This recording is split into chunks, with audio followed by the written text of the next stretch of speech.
Morning, Raptor Freak Alexiot's here Friday morning after a glorious win in the Scotiabank Arena last night. Yes, the Raptors took care of business, baby. We went in there with that confidence I was talking about that we needed last night, whether it was with the team, whether it was with the crowd. We had some confidence last night and we executed and we did exactly what we needed to do last night. I love that we were winning pretty much the whole game. We're up by 10 points and kept that good margin for most of the game. I'm gonna tell you what, I got to go to the game last night. After all, you can tell from my voice.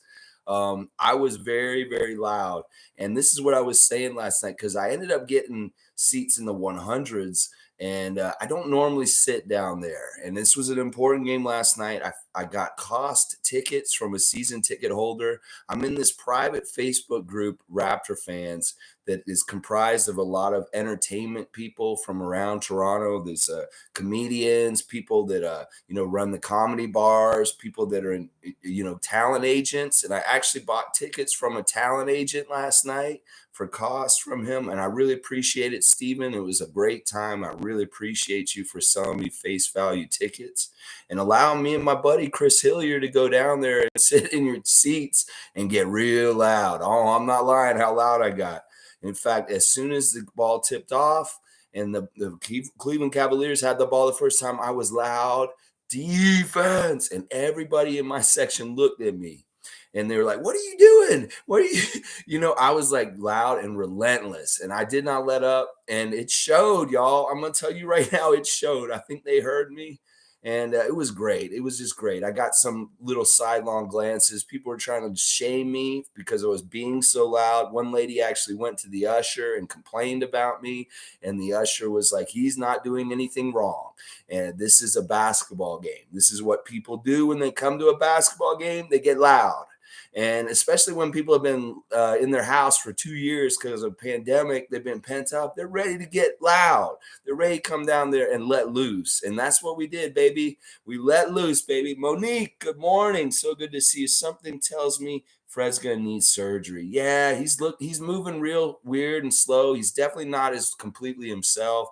Monique, I am so happy I was wrong yesterday that you called it earlier this week that OG Anunoby hopefully will be back for the Thursday game against Cleveland, and he showed up. And thank God he showed up because it was such a great, excellent burst of energy to our team.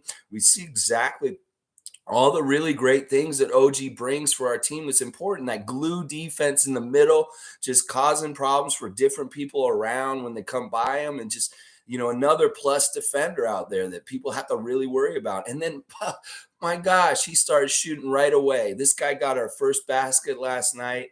It's so nice to see his threes going in. He shot really well last night for three, 4 for 8, and all of his points came off the threes. And it's just really nice to see that OG three-pointer where they could kick it out to him, and we know he's going to make a good percentage of them.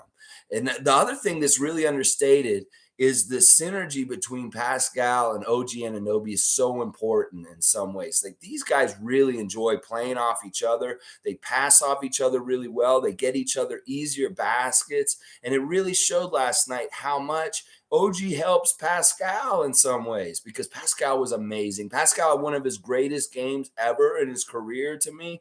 The fact that he got 6 3-pointers last night says a lot. Says that hopefully this is a trend for the future, because if he's hitting them and wheeling and dealing like he did, he felt good last night. That three was looking so badass. And man, oh man, it was so awesome. Summer Low, good morning. Good to see you, Summer. Always good to see your name here. Great game from the Raptors. Yes, it was so great. Oh my gosh, I was crazy loud, and people were looking at me. They were very much trying to shame me for being so loud. This is what happens when 300 level people sit in the 100 level, baby. They get shamed by rich people who are sitting next to them, trying to get them to be quieter because this is not in their ear. Oh, be quieter. At least I shook it up and did different rhythms of the defense chant to the different defense beats that the organ player and the in-game ops play. It was great. And the other thing I was doing last night that was really, really good was I did a lot of research this week on the NBA refs. Yeah, guys, I have a new project I'm working on, which is studying the referees and how they affect the Toronto Raptors in each game. So I'm actually now aware of the winning percentage for the Toronto Raptors franchise under each referee that refs in the league. Yeah, I know exactly how many games we win when we have Tony Brothers as our referee. It's 43.5%. That's right. And the Raptors percentage as a team franchise wise is 47.8%. So you do the math. When Tony Brothers is out there, we lose more often than we win with our average as a franchise over career. And Tony Brothers has been refereeing the whole time the Raptors have been in existence. So it's like, you got to figure that in also, because he probably repped a lot of really crappy Raptor games early on, and that's part of the reason why his percentage is so low. But it's a really interesting project I'm doing right now. I'm not finished with it, and it's going to be a nice piece of content for this summer. I'm going to do a whole long live stream on the Raptors and the referees, and we're going to break it all down, and I'm going to tell you exactly who has been good to us and who has not.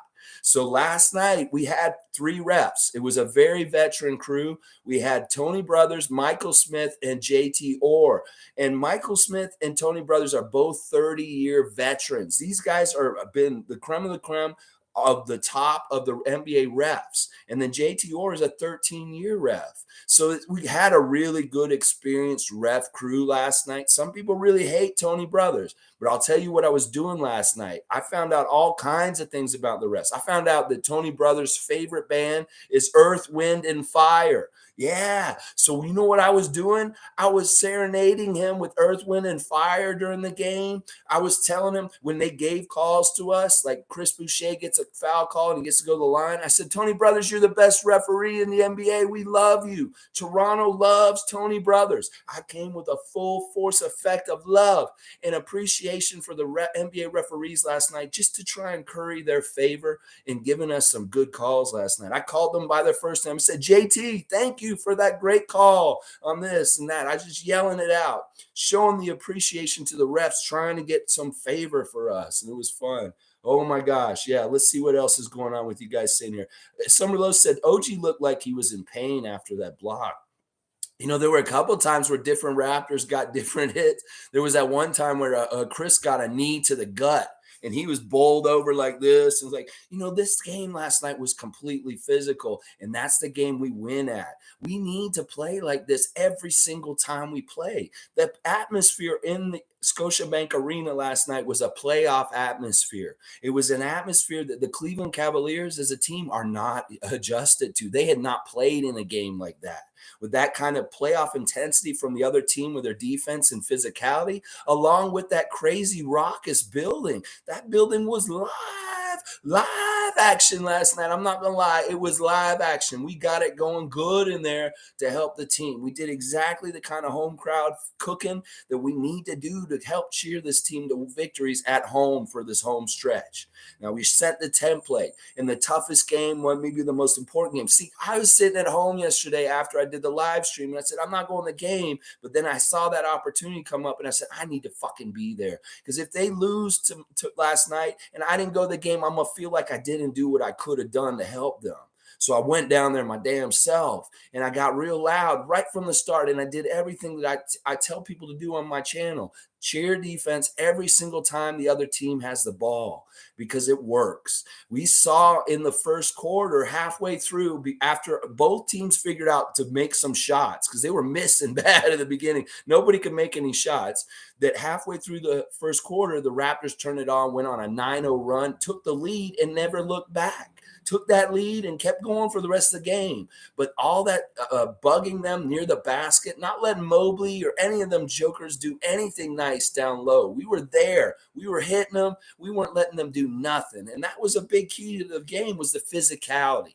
That after the game, J.B. Bickerstaff and the players of the Cleveland Cavaliers were talking about, we have not come in across a playoff intensity kind of game like this. And this may be an edge for us going into the playoffs, that some of these teams that are right near us, even Chicago, have not dealt with what we have dealt with before, that we have playoff edge. We have playoff vets, guys that have won the championship, and that this may be a real edge for us in the weeks to come when we get in the playoffs. All right, let me start reading some of your comments here. G saying, did you lose your voice at the game? Yes, I did, G. Yes, I did. I kept my voice for the whole game. And then when I was leaving, the usher said, I'm surprised you still have your voice right now. And I told him, well, we'll see how it is in the morning. That's when I'll not have a voice. And that is what you're hearing in my voice right now is from a really strong effort from me last night. I did just like Pascal. I was trying to put it all in the arena and just do it the way that I always try and do it as a fan coming in there. Yelling and yelling. And I did spark a little bit of a defense chant fire early in the game at times when maybe people would be quiet and just take in the game at an earlier time in the game. Well, I started at that intensity just myself. And it wasn't necessarily the people around me in the 100 level that was chanting with me, but the people upstairs heard me and they started going too. And we had pretty good defense chants all through the game. If you noticed, if you're watching the game, you could hear the crowd chanting defense in every quarter. And that's what we want. We want almost every single trip down the court, the fans to be so loud with the defense chants that I don't care about the offensive side. Let them play the organ, let them play the cool music, the Axel Foley, the Daft Punk, whatever they want to play when we're trying to score. But when the other team has the ball, that is when I am loud. I'm saving it. And when they do all those in-game ops like get loud and get T-shirts if you're loud, I'm shutting up because I got to save my voice for the game. I ain't using it to get a T-shirt. No, I'm not. I'm not using it to move some beater over that say, get loud, intensity. No, I'm using it for when the game is going, and that is when I have to because I use every single bit of it. I'm not going to lie. Tom Duke is saying, woohoo, was a little ugly at times, but our will was stronger. Glad you got to go. Yeah, Tom, it was crazy. Yeah, I did. Yeah, exactly. Yeah, I did lose my boy. It was crazy. Like, it was ugly game. It was Eastern Conference basketball for sure. Physicality, all kinds of great stuff. Battles for rebounds. We did some really, really nice things. We limited their offensive rebounds. Looking at the team stats from last night, we won a lot of the ones that I was talking about yesterday in the preview. We ended up getting 10 more field goal attempts than them. We even shot better than them last night. 47% to their 46.8%. We way outshot them on three-pointers. That was the key we were talking about yesterday is maybe we don't let them shoot threes as well as they do down low. And that's kind of what we did. We really kind of messed them up on the three-point line, although they kicked them out with the tall shooters. Lauri Markkanen was hitting those shots over a couple people here and there. But for the most part, they did most of their damage down low. They beat us in the points in the paint, but they did not beat us on three-pointers. Pascal Siakam himself and OG Anunoby had 10 three-pointers between the two of them last night. That's fantastic, especially for a guy like OG who just came back from injury. First came back. He's right in the fire, and he's not missing shots. He's playing good defense. It's fantastic that he fit right in and came right in and everything was great. The free throws last night, excellent by the Raptors. They only missed 2 free throws, 89.5% from the free throw line. That was really impressive. We out-rebounded them 40-36. We got 13 offensive rebounds, which is really, really good. And then, you know what we did last night that we never, ever do? We won the assist battle, guys. We got way more I don't know if it's because OG was back or what was going on, but we had way more assists. Like everybody was getting assists last night, passing off to each other, 26 assists to their 24. We had 9 steals, 5 blocks. We won the turnover battle. We won fast break points, 18-4. We just killed it, y'all. We really, really dominated them in most categories, and it's really, really good. And it was exactly what we needed for last night. We needed to get a win over them, and we needed to tie them up in the standings because now we're tied with them, and this is the great thing. Their next game is Saturday against the Chicago Bulls. And those two teams are going to one of them is going to have to lose. And if we can beat Indiana, which is very, very doable, we're going to pass one of these teams very soon. I'm kind of hoping Chicago beats Cleveland so we can get ahead of them because it's easier for us to get ahead of them because we're tied with them right now. But the Bulls lost last night to Jonas and the New Orleans Pelicans, so they're really getting more in striking distance also. And the Bulls are losing the worst out of the three of us. And also, the Bulls have the worst schedule going out. I'm looking at the last scheduled games for all three teams, and they by far have the toughest schedule on the way out of this season. The Bulls are going to slide more, and they may end up being that team that's in the play-in out of the three of us. It won't be Cleveland. It might actually be the Bulls that have to go and play in the play-in, because they have to play a lot of playoff teams that are established playoff teams. And we see their record against the top teams in the league right now is really bad. So it's not boding well for the Chicago Bulls in the last 2 weeks of this season. So we'll see what happens in the next couple of days. We may actually climb out of the play-in in the next 2 games, and I really hope so. But we need to win them, and it's Indiana and then Boston. This Boston game is going to be so important, the one on Monday.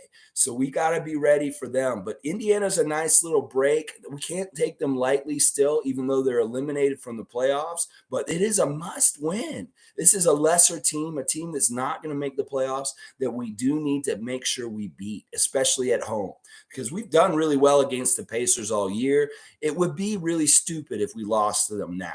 It would be really stupid. So let's see. Let's keep going. G saying Pascal, the surge. And man, the thing about what he did last night was he was really aggressive with his three-point shot. I don't think he normally takes that many, obviously, and making 6 3-pointers last night was amazing. Nick Nurse said after the game, Pascal was feeling so good about his three-point shot. He was even trying some of Gary's little sidestep threes. He was doing a little bit different kind of shooting with his three-point shot, just because he felt that much in the zone, that he was trying new stuff out there. And it was fantastic. I love to see it. 35 points.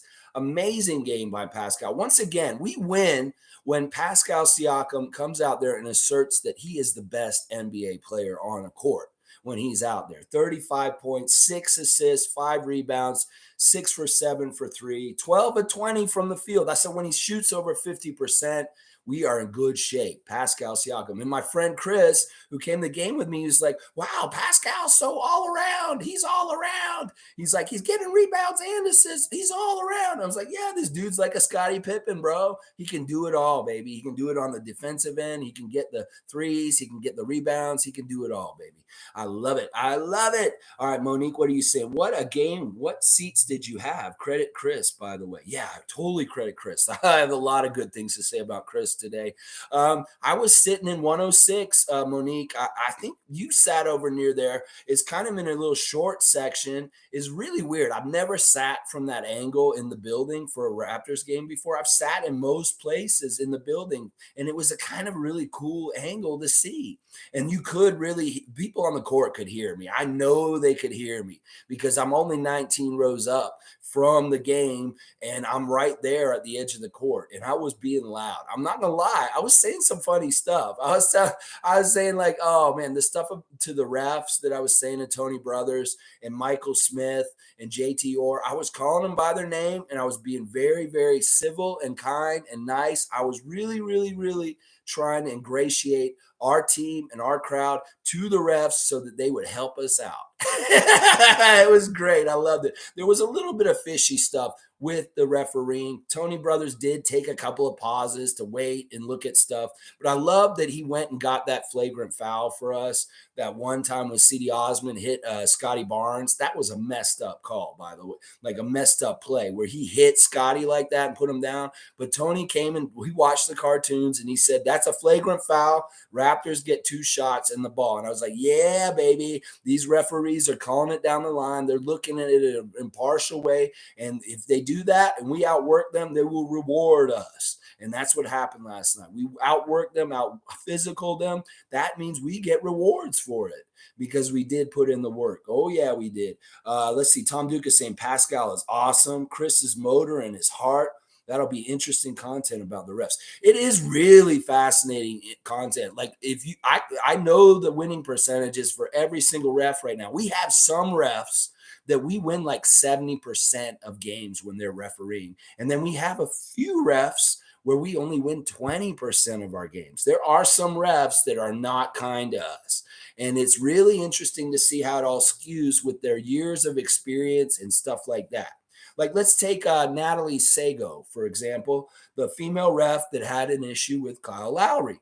Well, you know what? Her record with the Raptors is exactly 500. We have won and lost the exact amount of same games when she's refereeing the game. So I'll present all this kind of stuff to you guys some point in the summer when we don't have any real basketball to talk about. I'll do my Raptors and the referees report. And it's going to be very fascinating and eye-opening because I'm going to dig deep and do some real deep stats on this and look at like different stuff, like control different things to see how it is with maybe even I might go in depth year by year and see really what happened each year. All right, let's keep going. Marlon Toby, good morning. Always good to see you. Armoni Brooks can be a good piece in our development system, but his height of 6'3" may be an issue as to what we are currently doing. You know, Armoni, I think like last night, his second 10-day contract ran out. And I'm going to be real curious to see if this morning we have re-signed him or not, because he really did an amazing thing last night and in the last game also.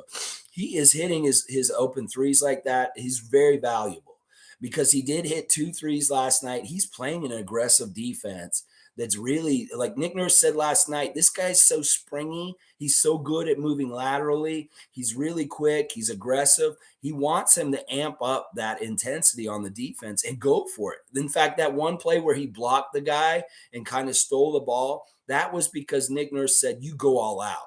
You have guys around you that are tall and really like long, and they can make up for you going and gambling to go get steals. And this is part of the reason why Gary Trent and Fred and all those guys, they do stuff with going for steals that most teams do not like you doing, because that means you get taken off your coverage and somebody else has to help and cover up for when you're past that guy trying to get the steal if you don't get it.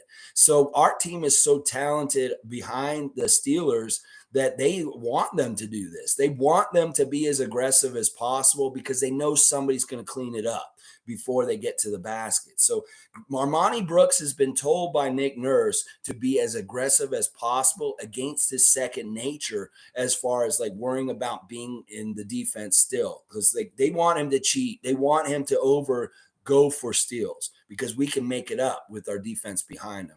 And that means that Armoni may show a whole other level of defensive intensity and defensive work similar to what Gary Trent Jr. does soon if we do keep him. But I like him. I really think he's a very valuable person to have on this team right now, especially since he's another guy who can capably shoot threes. And they're saying that he has one of the sweetest shooting strokes in the team right now, that he has a very, very good shot. And we're going to see it more and more. If he hits these threes, he's going to stay on the team because he's doing something that we wanted from guys like Svi and Yuta more in the game. And I think it'd be stupid if we didn't re-sign him and try and keep him for the playoffs. I think he's very valuable and he's earned it. He's earned it after these 2 10 days. I think he's shown something that none of the other 10-day players that we've had this year have shown, and that he deserves to be on our team because he's playing really well. And he's really taken to everything really well also. Like you can tell he's really smart, and he's taken that brass ring that I talk about and he's running with it. He wants to be on this team. He should be on this team because he's really a great addition, honestly. Callie saying, so glad you got to go to the game. Love having OG back. What a game. Pascal, Chris were awesome. You know, I was so shocked to see Pascal in his warm-ups ready to play last night. When I sat down in my seats and I saw him, wait, OG's out there. I'm like, wait a second, is he playing? And then I heard he was starting. And I was like, yes, Monique was right. He is back. And it was such a huge, huge addition back for us. We see how much better we are as a team with OG out there. He is a true glue guy. He's a glue guy on our defense that really helps. And then on the offense, he's just somebody we can dump it to on the outside and hit threes when we need him to. Not to mention all the bully ball and the blow post stuff that he can do also. So really, really happy to see OG back sooner than later. And I was happy we didn't see Jared Allen back because, like I said, they have the same similar injury with their finger. And it could be that he's going to come in and be there also. OG was talking about the finger after the game last night. It's been bugging him for like 4 months, y'all. This thing's been broken probably since like before Christmas, and he's just been playing through it. And he said that they took this time to sit out recently because the pain was just getting worse and worse, that he needed to try and feel it. And he says he feels it whenever he does anything. He said he feels it when he shoots. He feels it when he does defense. He feels it when he dribbles. He feels it when he does anything on the court. He's feeling that finger, and it hurts, is what he's saying. So I'm glad that he's tough and he's out there trying to play through it.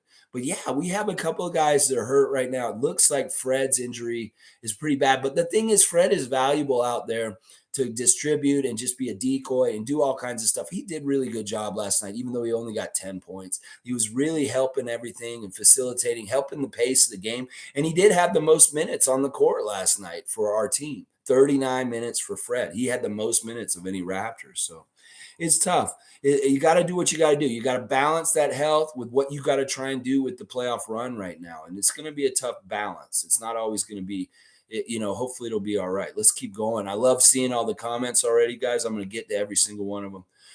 G saying, yeah, serenading them with Earth, Wind, and Fire. Yeah, listen, they have a site online, G, that has all the referees on it and profiles. It has their age. It has where they're from. It has their favorite TV show. Like Tony Brothers' favorite TV show is 24, y'all. He loves that Kiefer Sutherland and that crazy 24 show. See, I know way more about them now than ever. And this is a good added advantage. If I'm at the game and I'm near the court, I will be saying stuff to these referees to make them chuckle, to maybe get a little smile. But yeah, serenade them, fire, anything that I could play. Do you remember where it was then in September? That Earth, Wind, and Fire, I was trying to bring it to Tony Brothers just to give them a little fan jukebox, maybe make them feel a little happy. We'll see what happens in the future. I'm learning a lot about these refs. I really am. Monique saying, Kristen Ledlow praised yesterday on Game Time, or I think it was Stephanie Reddy. Well, they got to. Listen, we're going to make this more and more apparent that we need to be talked about in this playoff picture, that everything is a real interesting thing with Miami all crazy in their timeout, and then like other teams just falling and different things. We've swept Milwaukee. We played really good against the Sixers. Those are the two teams I want to line up and try and face in the first round. If we can get into those spots that are opposite them by the end of the year, that would be fantastic. I'd love to see the Milwaukee Bucks in the first round. I'd love to see the Philadelphia 76ers in the first round. Amy Audibert, I'm a little pissed off at her right now. She's got COVID. She's out. I don't like what she said the other night on Raptors wrap up after the game. She said she doesn't believe in the Raptors in some ways, and that pissed me off. And I'm like, Amy, you're supposed to believe in the team. You're not supposed to be negative and talk down them. And then I found out Amy's also a Miami Hurricane, and that also pissed me off too because I'm a Florida State Seminole, and we don't like the Hurricanes in Tallahassee. So, yeah, I'm disappointed in Amy Audibert because she thinks that we're a pretender as an Eastern Conference playoff team. And I don't like that. She said that we should be worried about playing the Sixers. Not worried about playing the Sixers. We got Joel Embiid, kryptonite. James Harden is a detriment to their team. They're not like Brooklyn. I'd much rather play the Sixers than the Nets because they have Kevin Durant. So, I want to see Philadelphia or Milwaukee in the first round. If we can steer the ship towards that, either one of those two teams, the first round, we'll be in good shape. We'll win the first round. We get either one of those two. I believe it. But yeah, the NBA TV people in the States, they need to start giving us praise and giving us some attention and talking about how we may be a real one coming into this because we're showing some stuff in the last week or the Western Coast road trip and all that kind of stuff. Jimmy Pope, let's see how I can do it right now. All right, we got to see. Let's go. It's like a broke horn. Oh my gosh. What a morning. That coffee tastes extra good. Oh, Jimmy's like Kermit next to the window, sipping the coffee, sipping the tea. Raptor fans sipping the tea this morning. Yes. Tea sippers by the window, please unite. Yes, it feels so good. Tastes so fresh. Tastes so so good. The aroma, taste the aroma. Oh my gosh. Callie saying, thanks for being the freak cheerleader. I'll tell you, I got people that sit next to me. Most of the people really love me being loud and doing that. But I'm telling you, some of those rich people down there, they're giving me these like little side looks and little dirty looks and stuff like that. I did not give a fuck. I was like, bitch, I'm at a fucking Raptors game. I've been in my house for 2 years because of a pandemic. I'm going to let it loose, baby. This is what I am going to do. And it was nice in some ways that the mask mandate is not in effect in there anymore. You do not have to wear your mask in the Scotiabank Arena. It's encouraged. And I did wear my mask in timeouts and times when there wasn't gameplay, but I did not when there was gameplay, and I was yelling a lot. And in the seats right around me, there was an aisle, and there was like nobody in the seat in front of me. So I wasn't like yelling right in somebody's ear. So it wasn't like I don't know. Some people are just stuck up, and they're like kind of like, prudes, and they're like, oh, people are loud. Ooh, that makes them uncomfortable. I even told some people in the crowd, I'm like, you can blame me for being American, okay? Because I grew up in the States. I am Canadian, but I did grow up in the States, and I did cheer the Florida State Seminoles at Doak Campbell Stadium. And we have a certain way of doing things in Tallahassee for college football and Bobby Bowden's Seminoles. And that I was just bringing that energy. And that's what I was doing. And I was saying, yeah, well, you blame me. I'm a loud American. I'm not Canadian. So I am Canadian. I am born Canadian. I am Canadian. But when people give me that stink eye for that, I use that excuse. It's kind of like if I travel in other countries and I do something shitty, I say, oh, I'm an American. So you can just blame me for that. I won't say I'm Canadian in that situation. I don't want us to look bad. But, people look at Americans doing that stuff being loud and offensive anyway. So why not just use it then? Anyway, yeah, I appreciate that, Callie. It was a lot of fun. I was really feel grateful that I got that opportunity to go there and be that close to the game last night. Oh my gosh, I hadn't sat that close to the game in a while. Jimmy Pope saying Pascal's looking like a superstar. Pascal's top 10 talent in the NBA. This man needs to be on the All-NBA team. He wasn't an All-Star this year. They need to make it up for him.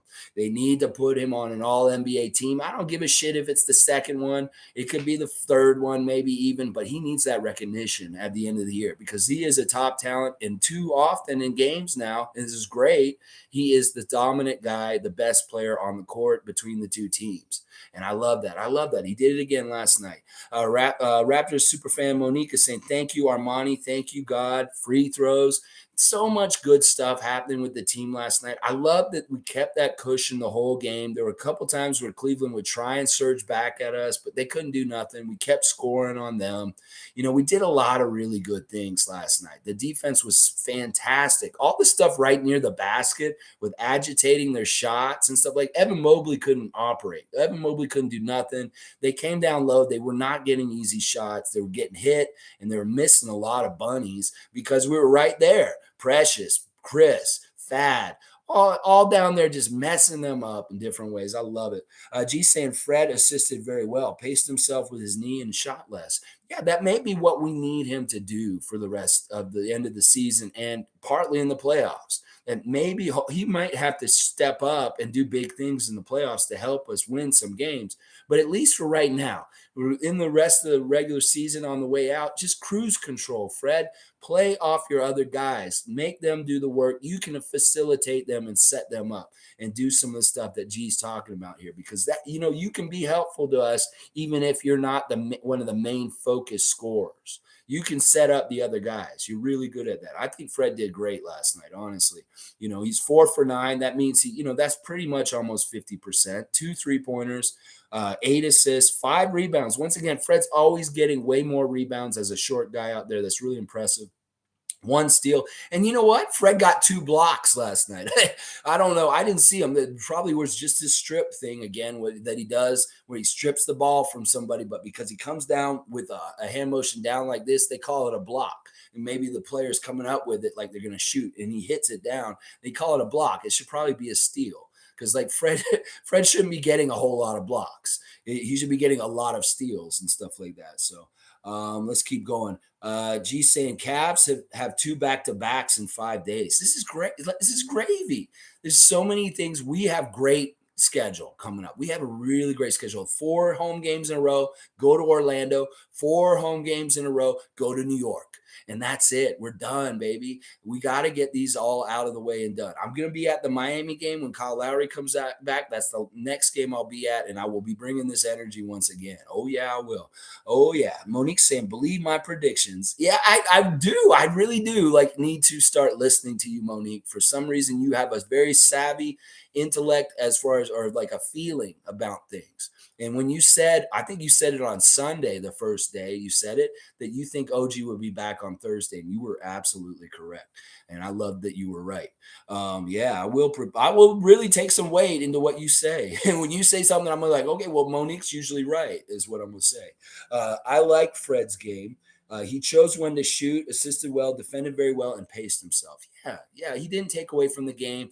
They really didn't have too many bad turnovers. There were some bad turnovers at times, but for the most part, they really took care of the ball and they played really well off each other. Like, I really love the assist total. And the fact that it was going every which way. It's like Scottie passes to Pascal, Pascal passed to OG. It's going every which way, and that's fantastic. We need that kind of team synergy where the playmaking is off of each other. And some of the stuff down low, the fast break stuff, Chris finishing, like going through Chris with these circus shots where he drives from the top of the key all the way to the lane, and he's just like looping and throwing it in. Those were badass too. I mean, I love Chris Boucher so much right now. Honestly, he may be my favorite player on the Raptors right now, just because of his hard work, his hustle, his rebounding, and his heart. He's taking charges. He didn't get the one last night that he took. It was really, and he took a good shot to his gut with the knee, even though he didn't get it. It was really, really just awesome game by Chris. Let's see. G saying we need to talk about Thad. He has his own run going, played his role very well. Well, they talked a lot about Thad after the game, about his influence on the team, that he's this kind of guy that sits in the practice or in the walkthroughs and the preparation for the games and asks a ton of questions. And sometimes Nick was saying he'll look around, and if guys look like they don't understand what they're talking about exactly, he's the one who's asking the questions again to reiterate it and make it very clear for everyone. And there's all kinds of other little intangible veteran things that this guy's doing. Like I talked about before, when you play in the NBA for 12 years and you play for so many different teams, you have a lot of former teammates that are spread around on all the different teams in the NBA. So he has a little bit of diplomacy and goodwill in that way. He brings us some respect as a vet, like Serge Ibaka used to, as far as like, you got to respect that he's been in the league for 12 years, and he is maybe somebody that can step in and do veteran things on the court to help us not get disrespected or punked, something like that. And that's what JB said last night. We didn't punk them, but we just out-energized them. We punched them in the face, JB Bickerstaff, and he said that they couldn't do anything about it. They weren't ready for it. They were not ready for it. So it was kind of like what happened in our first game of the season against the Wizards, where they came out and punched us in the face in our first home opener. Well, we're punching the other teams in the face now. And I love that. We got to do that every single time we take the court from now on for the rest of this season in the playoffs. We got to do this every single game because this physicality wins us games. It wins us games. It really does.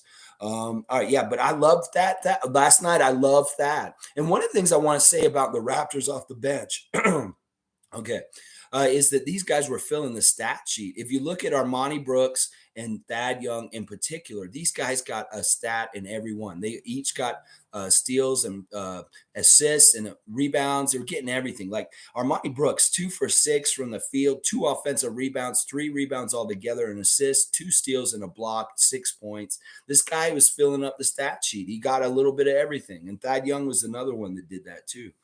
Good morning, Sue. Great win. We needed this one. We really did need this one. And thank God we went and got it. We were at home. It would have been really sad if we had lost this game in front of the home crowd and stuff like that. That's part of the reason why I went down there, is because I just had to make sure myself that I would have hated myself if I had the opportunity to go to the game and I didn't go and then we lost. I would have blamed myself for not coming down there and bringing a vibe. And yeah, I had to make sure. So I went down there. That's why I did. Tom Duke saying Nick Nurse seems stoked about Brooks. He really does. You know, there's a couple of things he's saying about him last night. Like I said, the thing about him being really good defensively with lateral quickness and just really springy and all over the place. But then also, he was really talking about his shooting stroke and his shooting form, and that he's really a really precise shooter. He's one of the best shooters in the G League this year, and hopefully it'll continue to translate more and more for the Raptors in the main NBA, because I want to see him get unleashed a little more. I really liked how much he played last night. And, you know, Malachi may be fighting for minutes from this guy for the rest of this year with the playoffs. But yeah, Armoni Brooks is a great project. Who knows? He may stick around. He may stick around and be a part of our roster for years to come. He may have done enough to do that. I'm a fun guy. Good to see you again, always. Wow, bro, you said you could end up going to the game, and you did. Yeah, I did. Listen, it's the kind of thing where I'm trying to like save money. I really am, because I am somewhat broke. But the opportunity was just too good. Like when you see two 106 tickets for $198 for both of them, under $100 for a 100 level ticket, you got to take it. And that's what I did last night. I took a ticket for like 98. I guess if it's 98 bucks, $198 altogether, then with $99 tickets. So I had to go. I just had to. It was that decision making. Was like, if you don't go, Lex, and they lose, you're gonna hate yourself. So I had to go. I had to go. Sue saying Chris has been so solid lately. Our bench was so great for us last night. Yeah, Sue. Great point. We outscored the Cleveland Cavaliers bench like 43 to something. A really good bench production last night. Between Chris and Precious, that's 27 points. Add Thad, that's 35. And then you get another 8, that's 43 from Delano Banton and Armoni Brooks. Chris Boucher, 6 for 12 last night, 2 of 4 for his 3-pointers, 3 of 4 at the line. 8 rebounds, 3 steals, 17 points. You know, he didn't get any blocks. His 3 points were awesome. Man, Chris is just being so physical and doing so many things out there. And in some ways, Chris is really becoming the liaison with the referees. He is the one who's talking to them a lot and really getting involved in how they want to ref the game that night. Because every night with different ref crews and different personalities, they have different styles, obviously. And you want to know the style for each one. And, you know, Tony Brothers is like, I know people hate him and stuff like that, but he is actually a good ref. He's been in this league for 29 years. He just makes hard decisions and pisses people off, is what it is. And if you can do things right, if the Raptors do things right, he will reward them. He will not hurt them. So it's really, they got to be the team that's out there putting the best effort out there, and he will reward them. And I appreciate you, Tony Brothers. I said it during the game. I said, we love you, Tony Brothers. Toronto loves Tony Brothers. I was yelling that. I think it worked a little bit. I don't know. Oh, my gosh. Monique saying, what do people have to say about Nick Nurse? Because remember how fans wanted his head? These weren't the fans, Monique. These aren't people that are educated, obviously. These people have no idea what they're talking about, because Nick Nurse is a premier one of the best coaches in the NBA. We're so lucky to have him. Other teams would love to have Nick Nurse. Like if we fired Nick Nurse tomorrow, he'd go and coach the Knicks tomorrow, and they'd love to have him there. He would go and coach the Bulls. He'd go coach any team that he wanted to, because they would want him. So, like, let's not get it twisted, Raptor fans. Anybody who says Nick Nurse should be fired at any point, whether it's because he's overplaying the starters, because he's not playing the bench enough, whatever that bullshit you're saying, just shut up. You are not a coach. You don't know what you're talking about. This man has won an NBA championship in his rookie head coach year. That is unheard of. And then the fact that he continues to win at a really good clip. He did the best he could with the Tampa situation last year. This man is a winner, and he prepares our team in a really good way, and he adjusts. Like, one of the things I'm really excited about for the playoffs is when these guys do a deep dive on one single opponent for a 7-game series, you don't understand how intricate these guys get. Nate Bjorkgren himself is just a crazy, crazy preparation guy. Like, when they show up, when they know who they're going to play in the first round, there's going to be a binder that looks like an old phone book that they're going to give to each one of the Raptors. And it's going to have every little detailed nuance about the opponent and every other player on the other team and what they like to do, their tendencies, and all kinds of game plans on how to beat them. And that's how our team is so good, is that Nick Nurse makes a plan for each night and he tells the players, this is what I want y'all to key on. This is what I want y'all to focus on. And they go out and they execute it and they find success on the court from what he's saying, and they buy in and they're like, whoa, this guy really knows what he's doing. We trust our coach because he's telling us exactly the route to wins and success. And that's the thing. It snowballs into more and more like confidence in your coach and what he's telling you. And some coaches are failures. Some coaches are horrible at these things like preparation or game plan or ingenuity or thinking about how to handle a game. Well, Nick Nurse is creative. He's daring. He's trying crazy stuff, and it works a lot of the time, like the box and one. So these fans, once again, I would wonder if they're actually fans of the Raptors first. They may be Leaf fans first, and they love changing their coaches like they change their underwear. So we're not like that. We stick with the guy. We let them run the program for years and really get like their feeling going. Like Casey was here for a long time and he got to do things over a long time. People wanted his head at different times too, because we'd lose in the playoffs at the end of the year, stuff like that. People start saying, well, maybe Casey's not a good playoff coach. He's a great regular season coach, but he's not a good playoff coach. And we were worried about that. And that's part of the reason why we fired Casey and we brought Nick Nurse in, is because Casey wasn't successful in the playoffs. So we need to value Nick Nurse like we value Masai Ujiri.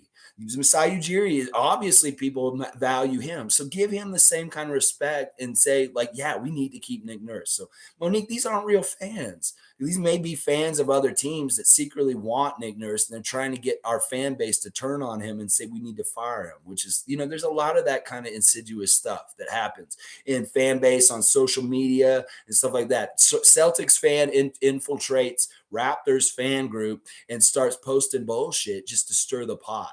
Because that kind of shit is what I'm talking about. Tom Duke's saying those people that want Nick Nurse's head also would have traded Pascal. Yeah, we're not. This is the thing. Some of these people that say this kind of shit are like impulsive people. They make decisions really quickly and rashly. They may not think things totally through. We're very calculated. We're very understanding what we're trying to do as a franchise. And we keep those pieces around to really get the growth and the fruit from what we've done with them in development. And that's Pascal. That's, these people that we've stuck with, and we're getting the rewards from it now. Like with Pascal Siakam, we saw those rewards last night. Oh yeah, sticking by him and allowing him to fail to get to the points where he's succeeding more often than failing. And that's what we love right now. Monique saying, right, Tom. Yep. G saying, what you said is exactly why Gary loves the coaching staff. They let them go for it. Yeah. The whole steal part that I was talking about earlier is true. That's part of maybe the reason why Gary's showing such defense this year is they can gamble. They can gamble and they can do stuff that he couldn't do in Portland. He'd get yelled at. He might have gotten benched for going hard for steals like that, whereas Nick wants them to. He said he wants them to be more aggressive. He wants them to be more physical. He wants them to go more for chances that maybe like on other teams, the coach will bench you and maybe not play you for a couple games if you do those kind of things. So yeah, they probably all really love playing for Nick for different reasons. Like Precious, I'm sure he loves playing for Nick Nurse over Eric Spoelstra because he just unleashed him. He's allowing him to do whatever the fuck he wants out there, and it's fantastic. Post-game Raptors talk. I love seeing you here after a great game like this. Great to see your name this morning. It's full-time. These sports writers in the United States stop disrespecting the Raptors. You're damn right. Oh my gosh, you're damn right. I've been calling out for this maybe a little preemptively for years. But yes, they need to give us our due. They need to stop slighting us. They need to understand that Canadian people are watching U.S. media just as much as the U.S. people are. And that we hear what you're saying about our team and we know you're full of shit. That you really lose some of your reputation when we hear you just put down the raps without actually, you don't even sound like you've been watching them. You're just like, oh, the Raptors, you just have this discount. You think we're still the purple dinosaurs from the 90s. You're still stuck in that mode. You need to realize that our team has been a team like the San Antonio Spurs for almost 10 years now. We have won and gone to the playoffs almost every year, and y'all motherfuckers keep falling for this. You guys not now next year when you pick the preseason rankings, you better fucking give us the right respect and understand where we're going to be and put us in a playoff spot, because you know perennially every fucking year we are a playoff team other than that Tampa bullshit. And you know that you need to start doing this. We have accrued enough respect to get that respect that post-game talk is talking about. And, you know, in some ways it makes y'all look bad at this point. Like, if you're going to cover us like that, we just see you like, well, this motherfucker doesn't know what he's fucking talking about, because he's not grounded in reality about who the Raptors are.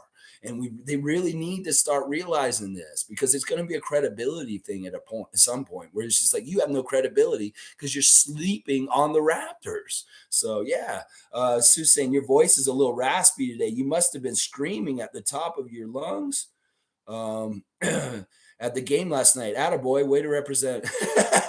Yeah, I was, Sue. This is exactly what happened today. I have a little bit of an equine voice, a very hoarse voice, because, yeah, I left it all on the arena.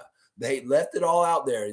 Pascal left it on the court. I left it in the arena with my voice, and that's just how it is. I had to do my part. I had to put in the full 48, and I did. As soon as Cleveland touched the ball, as soon as Garland had the ball in his hand, defense, and it was relentless. It was relentless. Even the people around me, like I said, they're looking at me like, when is this guy gonna quit? When is this guy gonna stop doing this? He can't do this for the whole game. Well, motherfucker, I just did do it for the whole game. It was so good. Oh my gosh. Tom Duke saying, shaking my head, let's go. Playoffs after a successful homestand will bring all type of fans right back in. You know what we did last night, guys? We have successfully, and Cleveland did it at the same time, we have successfully guaranteed we will be at least in the play-in, y'all. We will not be missing the postseason. We have guaranteed at least a play-in spot. For sure, we could lose every single one of our games out and we would still be in the play-in right now. But that obviously is not what we want. We want to get in the playoff. So this is going to be really crucial stretch, and I love it. I love it. We are guaranteed postseason play right now. We got it last night by beating Cleveland last night. I'm fantastic to hear that. That's what Nick Nurse wants. More and more experience for our young guys in the playoffs right away. Let's get that rookie Scottie Barnes in the playoffs and get him some playoff experience that Cade Cunningham ain't going to get this year. No, he ain't. He ain't getting no playoff experience, but our boy, Mr. Barnes, number 4, is getting it. Yes, he will get some playoff experience this year. Monique saying, hello, Thad Young. Still got it. You know, he's like every other game for me. Like, I see him play bad turnovers and just stupid stuff, miss free throws. And then he comes out and he's a really good glue guy. He's doing crazy stuff. Like, they're talking about how last night he had to guard some of the 4s and the 5s on the other end of the court, and that he was playing some of these 7-foot centers. You know, these guys, they have a really tall team, Cleveland. And, you know, we did a really good job. We had that physical them because they're taller than us and they can shoot over us. And we don't hit these tall guys. They're just going to make baskets over us. So we did a really good job getting that physicality on them and making it real hard for them to finish. And we did a real good job also running out at them on the threes, although they did hit a lot of threes early. And I was worried about that this was going to turn into a 3-point shooting contest. But we did a good enough job. But the threes were a little concerning early. Post-game talk saying, laugh out loud. By the time he gets to my first comment, I'll be gone to work. Post-game talk, this is how it is. I hope that you'll rewatch this later. You don't have to watch it live. It's up for the whole day. You can catch me later on in the afternoon. This happens at any point, stuff like that. I'm sorry. You get to work. Have a great Friday. TGIF, baby. Raptors win last night. It's going to be a great weekend. Oh, yeah. All right, York Baller, good morning. Good to see a new name in the live stream. We are here every morning at some point between 8 a.m. and 11 a.m. Eastern Standard Time. I'll live stream and talk to all the Raptor Raptor fans that are here, and we'll talk about whatever's happening with the Raptors that day. Today, we're reacting to a great game last night, win over the Cleveland Cavaliers when it really mattered and counted. Oh, yeah. York Baller saying, hey, y'all rejoice. We got OG back, and we are peaking at the right time. Yes, York Baller. I love this. I'm wondering if you play for York. Hey, keep balling, York Baller. They were saying this after the game that Pascal and Nick Nurse think that our team is ready for the playoffs right now. Like if the playoffs started tomorrow on Saturday, they would be ready to go. Then maybe some of these other Eastern teams are not exactly ready. Like Cleveland didn't look as ready last night as we do. And I think our fans are ready too. We get loud like that. We have that building energy like that. We will be ready for the playoffs also. So, yeah, we're ready for the playoffs. This is all tune-up stuff.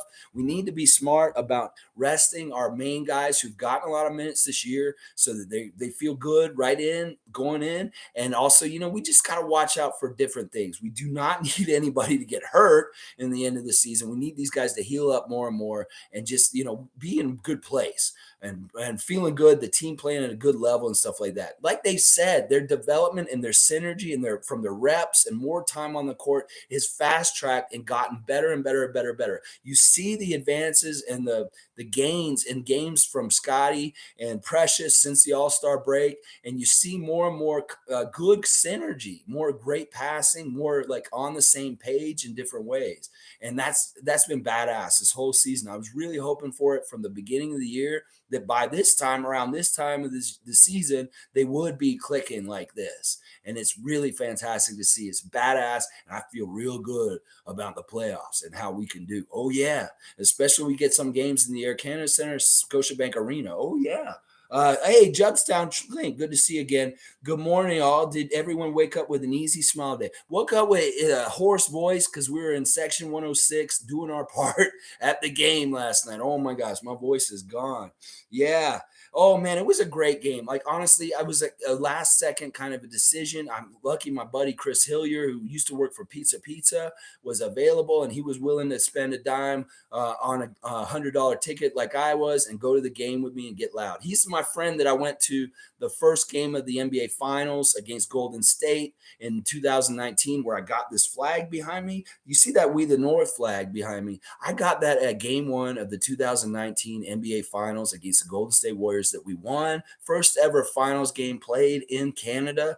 And the reason why I got that flag is exactly why I don't have my voice right now. Those guys who come out and throw the T-shirts, the Spirit Squad or whatever, they were up in my section, and I basically just yelled as loud as I could. And the dude went into his backpack, and he pulled the full version of the flag out and said, here, you just get this. And that's how I got that flag. That flag is a great memento. That is the reason why I put this flag on the winning wall. When we win and we see this flag, it's because we won the first game of the NBA Finals with this flag. That is what it symbolizes, that first win over Golden State Warriors in the finals. That is where I got that. Oh, yeah, it was a lot of fun. Monique saying 10, 12 minutes for Yuta night. Lex, thoughts? I love that idea. I was talking about that yesterday. I really want to see Yuta get out there. He's playing an aggressive way. He didn't make his shot last night. They all got in at like 2 minutes to go. And, the only one who did anything really was Delano. And the rest of them, Svi missed his one shot and stuff like that. It is what it is. But I still think that Yuta is going to be an important spot duty guy. He may not be regular rotation, but I really describe him as that stick of dynamite, break in case of emergency. When your team is flat and they're not coming out with any kind of energy, break in case of emergency, bring Yuta out, and he will show them as a role model how they should be playing with what kind of effort. Because I really feel like can't miss with that. He always brings the same level of intensity and effort out there, like he's playing for his life. And I love that. I think we need to be utilizing that more. And I wish he had been doing that more this season. Like, even if it's just 5 minutes a game or something like that, the way Delano gets put in the game here and there, I wish Yuta had been utilized like that more this season, because I think he would have done a good job and helped us in some of these areas where our team kind of looks stagnant and not moving really well. When we don't look like we're moving really well off the ball and we're not getting things going on our offense, put Yuta out there, because he will stir that drink. He goes all over the place, and he's so good at moving off the ball. Scottie Barnes is a plus, crazy-ass, no-look passer. Get Yuta out there, because he will find him. and we will get easy baskets. That's why I'm like, why isn't Yuta playing? He should be playing more. I really agree with that, Monique. G saying passing skills of Barnes are elite. Yeah, he had that no look pass near the beginning of the game. He's amazing. Like, honestly, this dude's a throwback. He is not like a normal young NBA player. This guy plays like he came into the league in the 80s. Like, I'm serious. Like, he looks like an 80s rookie. The way he plays, his fundamentals, the things he likes to do out there is very, very 80s style basketball player. And I love that about him. I love that throwback. And I hope that ingratiates him to the rookie of the year voters, that like, wow, this guy reminded me of back when I played or something. And they vote for him because they see that old school jukebox, that Magic Johnson no look stuff, that Dirk Nowitzki hop, jump, shooter. He's doing all these old like moves of old players in the game, and I love it. I love seeing it. Clink saying at G, yep, the ball was fine and the mismatches everywhere. It was nice to see. Our team is just full of mismatches, like especially with OG back. That's like even more mismatches. Like, go ahead, go double Pascal. Find out what the fuck happens. You go double Pascal, and boom, all of a sudden OG's hitting a three on the other side of the court. It's stuff like that. It's like the mismatches are there every single trip down the court. And it's really these guys executing, recognizing them, and getting the ball to the right place. Because they will find, if we're going to play positionless and have like a couple of fours out there, there's going to be a little guy we can post somewhere in some way. And then in the reverse, if they're going to have a big guy out there that we're faster than, then we'll see Precious driving around guys on the baseline and doing stuff like that. So we get the mismatch both ways. We either get the mismatch where we bully them like OG and Scottie near the basket, or we get the mismatch where we're smaller and faster than their big plotting big, and we kill them on that also. It's really fantastic, the mismatches we're getting from our unorthodox roster construction. It's fantastic. It's awesome. Monique saying, I wonder how Malachi's injury is doing. His hamstring. Yeah, I don't know. Like, they were supposed to update us today. So maybe there'll be something out by the twits on the Twitter. They'll say something about, oh, Malachi went and saw a specialist and it's going to be another week, or Malachi's cleared and he may be practicing again this weekend. Hopefully it'll be something positive moving towards him being back, because, Malachi was really doing great. He can't catch a break. He had the starting spot because Fred was hurt, and then he got hurt too. And that kind of really, it sucks. Okay, let's keep going. Monique said Chris didn't name his YouTube channel Hustle Play for no reason. Yeah. This isn't facetious. This isn't like, I just like these words together. This is what he's doing. This is what he's out there and he's all about. I'm waiting for this Chris Boucher horizontal picture where he's stretched all the way out to get a ball out of bounds, like Dennis Rodman, that iconic picture, because he loves Rodman right now. He's still posting Dennis after the games on his Instagram. He posts a picture of Dennis doing something crazy from back in the day with his rebound where he's kicking out and bringing the ball down, or he's like swinging with Frank Brakowski, whatever. He's always posting Dennis Rodman, and he really is a huge influence on him. I hope he's watching tons of his tape. He's really looking at where Dennis puts his ass and his feet and his body on a guy when he's boxing out, and how he tricks other players into fouling him on rebounds, because that's what Dennis did a lot of. He would get fouls just from positioning for rebounds. And Chris knows this stuff because he's working with guys like Tony Brothers. He's saying, if he does this when I'm trying to get position for rebounds, will you call the foul? And like, yeah, because that is a foul. And so he's really communicating, figuring it out, how to draw fouls on guys just from positioning for rebounds and stuff like that. I love it. And sometimes, he's so skinny, he can sneak in around guys and get offensive rebounds, and they didn't even realize he was there. So he is such a badass player. Once again, he needs to be one of our priorities to re-sign this summer. That he really does not need to walk. We need to give him some money and stay here. We don't need to give him any crazy money, but we do need to try and retain him, Messiah and Bobby, because I really do feel like Chris is an essential role player to what we're doing with the positionless. That he is such a unique skill set with his body and his quickness, but his length, that he's essential to what we're doing in some ways. So I really like, Hustle Play is a badass podcast. podcast. I'm waiting for the third episode. I want to see which teammate he's going to bring on and get real with, because it's so badass to see him sit there with Delano and talk like they're just hanging out. They're talking about music. They're talking about everything, anything they fucking want to. It's the best. Although he stopped cussing on it. So maybe I should stop cussing too. He's like, turning off viewers. He's like, they told me not to cuss after the first episode. He's like, I like cussing. I was like, I was just going to cuss. It's like, but I guess Yahoo doesn't want him to cuss anymore. So he's probably not going to cuss as much on his Hustle Play podcast anymore. So let's keep going.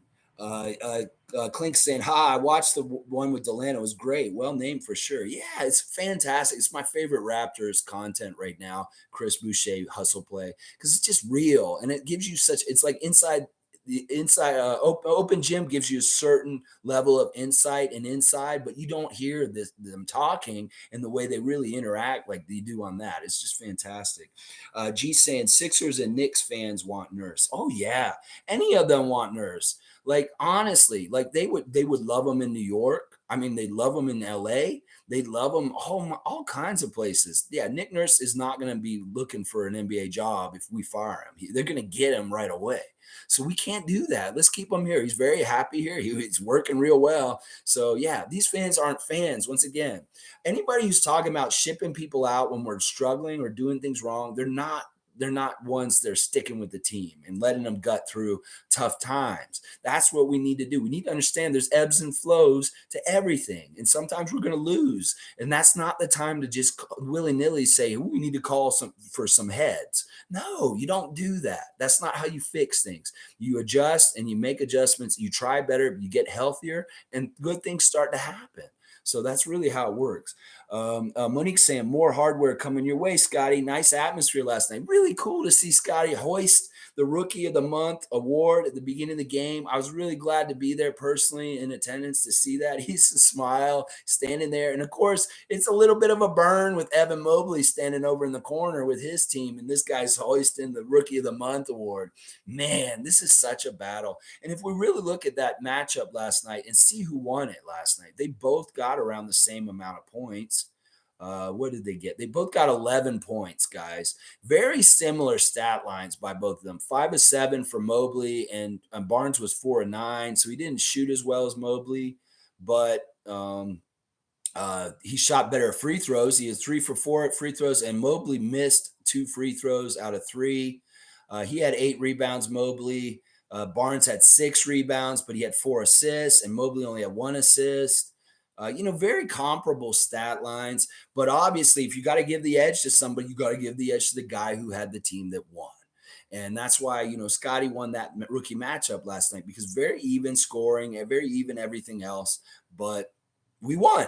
So you should be giving him consideration, and especially once the Toronto Raptors on the standings sheet look like when they're above Cleveland, because we're tied with them. They have the tiebreaker, so technically they're still number 6. But all it's going to take is Chicago beating them on Saturday or us beating the Pacers to be ahead of them. So we should be above them, and then they need to start talking about the Raptors and Scottie Barnes as being Rookie of the Year more if we're above them in the standings. That's just if the criteria and the way that you're looking at it is team or individual. Look, individual stats, Scottie's actually beating Evan Mobley at this point. So either argument is not going to work once we get above them in the standings. And I know people are going to start talking about Cade Cunningham, but he shouldn't even be in this conversation, honestly. He really shouldn't. It should be a 2-man race between Mobley and Barnes. So let's keep going. Clink saying, did anyone notice Moses Brown in garbage time for the Cavs last night? Talk about a stockpile of skyscrapers in Cleveland. Wow, so Cleveland actually got Moses Brown last night. No, I didn't notice that. Let me go look at their guys. Yeah, they had Moses Brown out there last night. He didn't do anything, right? He didn't score anything. He got 1 rebound. Yeah, I didn't even realize that. That's the guy everybody's been talking about all year. Moses Brown. Moses Brown's got to come to Toronto. Well, he's in Cleveland. And yeah, they call it Tower City. That's like a whole motif that Cleveland's been doing this year because they have so many 7-footers. It really is like Cleveland is trying to do something similar as us, but a little bit taller and with a little bit fewer more players. They got the little guys, Sexton and Garland, but then they have all these 7-foot guys, Markkanen, Love, all these motherfuckers. But yeah, physicality, hit them in the gut, and you can beat them even if you're shorter. And yeah, interesting. I did not notice that, Clink. It's very interesting that Moses Brown ended up on their team. After all the Raptor fans, we've been talking about him all year. Really have been. Kenrick's here. I really wanted this one. Cleveland over celebrated when we had the bug.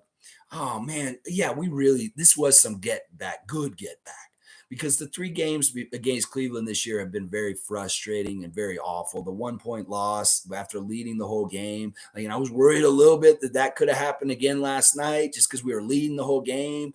But no, it wasn't in the cards. I mean, we were up by 15 with like 3 minutes to go. That's really good.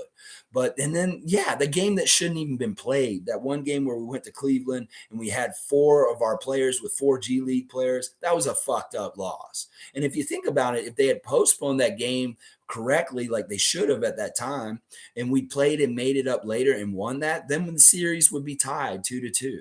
So it did really, really, really hurt us that they forced us to play that one game where we had Yuta and Chris and Svi and one other player, and then we didn't have anybody else except for like Juwan Morgan and who I don't even remember how those guys, Okuro, it's like it was bad. It was bad. All right, let's keep going. Pit OM, good to see another new name. Welcome. Every game for some time now feels like playoff games. These teams bring in their A game. Yes, this is something that actually is a real advantage for us, is that in some ways we're not going to have to shift into another gear, that we're already playing in that playoff gear, that playoff physicality, that playoff intensity, and other teams are going to try and get into that gear later on, but we're like seasoned with it. We already play at that style and that level of stuff. So yeah, and that's what they've been saying for a couple months now. You think about that triple overtime game with the Miami Heat, that thriller earlier this season, that game was very much a playoff intensity. And more, these games where we play big Eastern teams are like playoff intensity. Even this West Coast trip, there was some playoff intensity against Phoenix and Denver. So I think this is good for us because it means that we're playing all out, and it'll be more second nature. It's kind of like if you do the reps of something and you do it half-assed, well, you'll do it half-assed when you get to the point where you have to do it. But if you do the reps all out over and over again, it gets ingrained into you, and then you do it that way regularly. So I really think it is an advantage, and it's just that we have not been a lazy team in any sense of the word this year. That our team, honestly, this is the hardest working basketball team I may have ever seen in my life. Between all the physicality, all of what Nick Nurse is demanding of the Raptors as far as getting up and down the court, as far as running out towards three-point shooters, as far as like full court pressing for huge sections of the game, all that kind of stuff, that is taking a huge amount of energy and putting it out on the court. And a lot of teams are lazy at different times. They obviously have flows where they get tired and they let up, but our team's not like that. We really put the foot on the gas all the time and all the time. It's crazy. And I think that really will benefit us as we get in the postseason, that we may have another whole level of even more higher playoff intensity because it's the playoffs and that mentality. But we're already at a certain level for the regular season. That's badass. Honestly, I love it. I love it so much. This team is really badass. Like, I love this Raptor team so much right now because they're doing exactly the kind of stuff that I love personally for basketball. That's blue collar, hard work, energy, rebounding, and defense. That is the stuff I love so much. Monique's saying, notice how JB was frustrated. Go Nick Nurse. Yeah, Bickerstaff was very kind towards us. He did say something about our crowd and how loud it was and how it was not friendly, and that it was that we came hard as a crowd. And even Nick said something too about it at the end. He's like, because Nick Nurse has said in the past, he does not hear anything when he's coaching. He's so focused on the players and the court and the action and what he's trying to direct them to do, and he doesn't hear the crowd. He doesn't hear anything around it. It could be some guy in the crowd right behind him yelling at him, and he wouldn't hear him because he tunes it all out. So at the end of his interview, he's saying, the crowd was loud tonight, wasn't it? He was like asking because he doesn't really know. He's so focused in what he's doing out there. He doesn't really know. He's like, I think the crowd was loud last night, or it seemed loud. It's kind of what he was saying. It was hilarious. Clink saying, this was a great way to start my morning with some pure yet educated Raps hype. Thanks, Lexi. You're a gem and a great representative for Raps fans. Cheers. Thanks, Clink. I appreciate you, and I appreciate what you're doing on YouTube also, buddy. Yeah, check out Jubstown Clink. He has a YouTube channel also. He's going around usually and checking out different people that are covering the Raptors and stuff like that, and promoting them. And we appreciate you also for that. Man, every day I've been doing this every morning. I love doing this. It really was that I felt like Raptors Nation had too much negativity, too much kind of looking down on our own selves. And I wanted to change that culture. That there's one motive and goal for my YouTube channel is to become positive Raptor fans, is to allow for us to allow for great things to happen for our team, to believe, and to not get like the cynic Raptor fan come in and tell us that we're stupid and stuff like that. I wanted to do this because there's too much of that in Raptor Nation, especially on Facebook and in different groups and stuff. The people that say stuff and what they talk about, we're not about that. We want positivity here and really cheering the team and getting them towards the next Larry O.B. That's all we're all about here. And that's why I said this is a positive Raptor space. And when people come in here and they try that kind of stuff in here, it's very interesting what happens.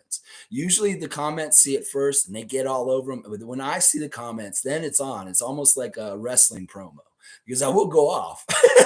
We had a Knicks fan come here last week and he was talking some crazy garbage. And I was just like, you don't have a leg to stand on. Where is your team right now? Come on, Knicks fan. It was pretty fun. It can be very entertaining when we get fans from the other teams that come in here and try and infiltrate. It's very funny. Pitto saying lucky ducky. Haha, got that. Let's see.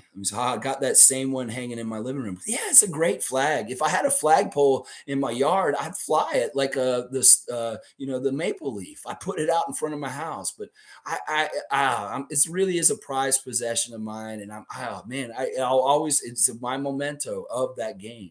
It's a really good game. Really fantastic game. Everything about it. Drake wearing the Del Curry jersey, everything. Oh my gosh. Let's keep going. Pitto's asking, is Brooks a keeper? I think so. I think that we need jump shooters. And if he's a good pure jump shooter, but he's also really good on defense for just bugging people. And once again, he's a little guy that can do that kind of chase point guards around kind of defense. Like at some points last night, Fred was really getting burned by Garland. Garland was going right around him, getting lay-ins, doing all kinds of stuff. You needed Armoni in there just because he could actually physically keep up with him with Fred's injuries right now. So it's that kind of stuff. We need that insurance. Excuse me. Most teams historically have three little point guards just in case, the backup for the main point guard, and then a third guy who's kind of there just in case to jump in if one of those other guys gets hurt. Well, recently we had both hurt, Fred and Malachi, and we still kind of needed that little point guard defender for the really little guys that are speedy and stuff like that. We don't want our big guys having to chase them around in some ways. So that's been really the big reason why Armani's been really helpful is the defense. And then a plus is the 3-point shooting. If he could really hit these threes like 50% of the time, that'd be badass. So yeah, I love him on our playoff roster also, just as another 3-point threat out there, especially with Gary sitting last night. In some ways, Armoni was a little bit of Gary last night to be helping us with space in the floor. So yeah, Clink saying, yeah, good question. I think the only way they don't keep him is if they decide they want Justin instead for postseason. Yeah, those are the two decisions really we've been talking about, like with this open roster spot and what they can do for the postseason is either they keep a 10-day for the rest of the season or they eliminate the two-way on Justin and make him a full roster player. I think it's very telling that Justin is with the 905 for their stretch run and not with the main roster, that it probably will be that he stays down there. And it's nothing against him. He's the kind of guy that is going to be really good for us in the years to come. It's just that this is part of the development. He's undrafted. He's got to go and get some stripes down there. And he's got to understand that's part of the process. But I know he's not happy about it. Like I can tell from his social media that he really does think he should be up there with his buddy Delano. It may be partly that Delano and Justin, they're really, really close. They're like best friends. And you see them kind of goofing around in before the games and kind of like maybe not focusing as much. And it may be that the organization recognized this and maybe want to separate them a little bit so that they'd focus more because maybe they were goofing around too much together as rookies and stuff. So I think that may be part of it. But I know Justin's real hungry to prove that he belongs on the main roster level.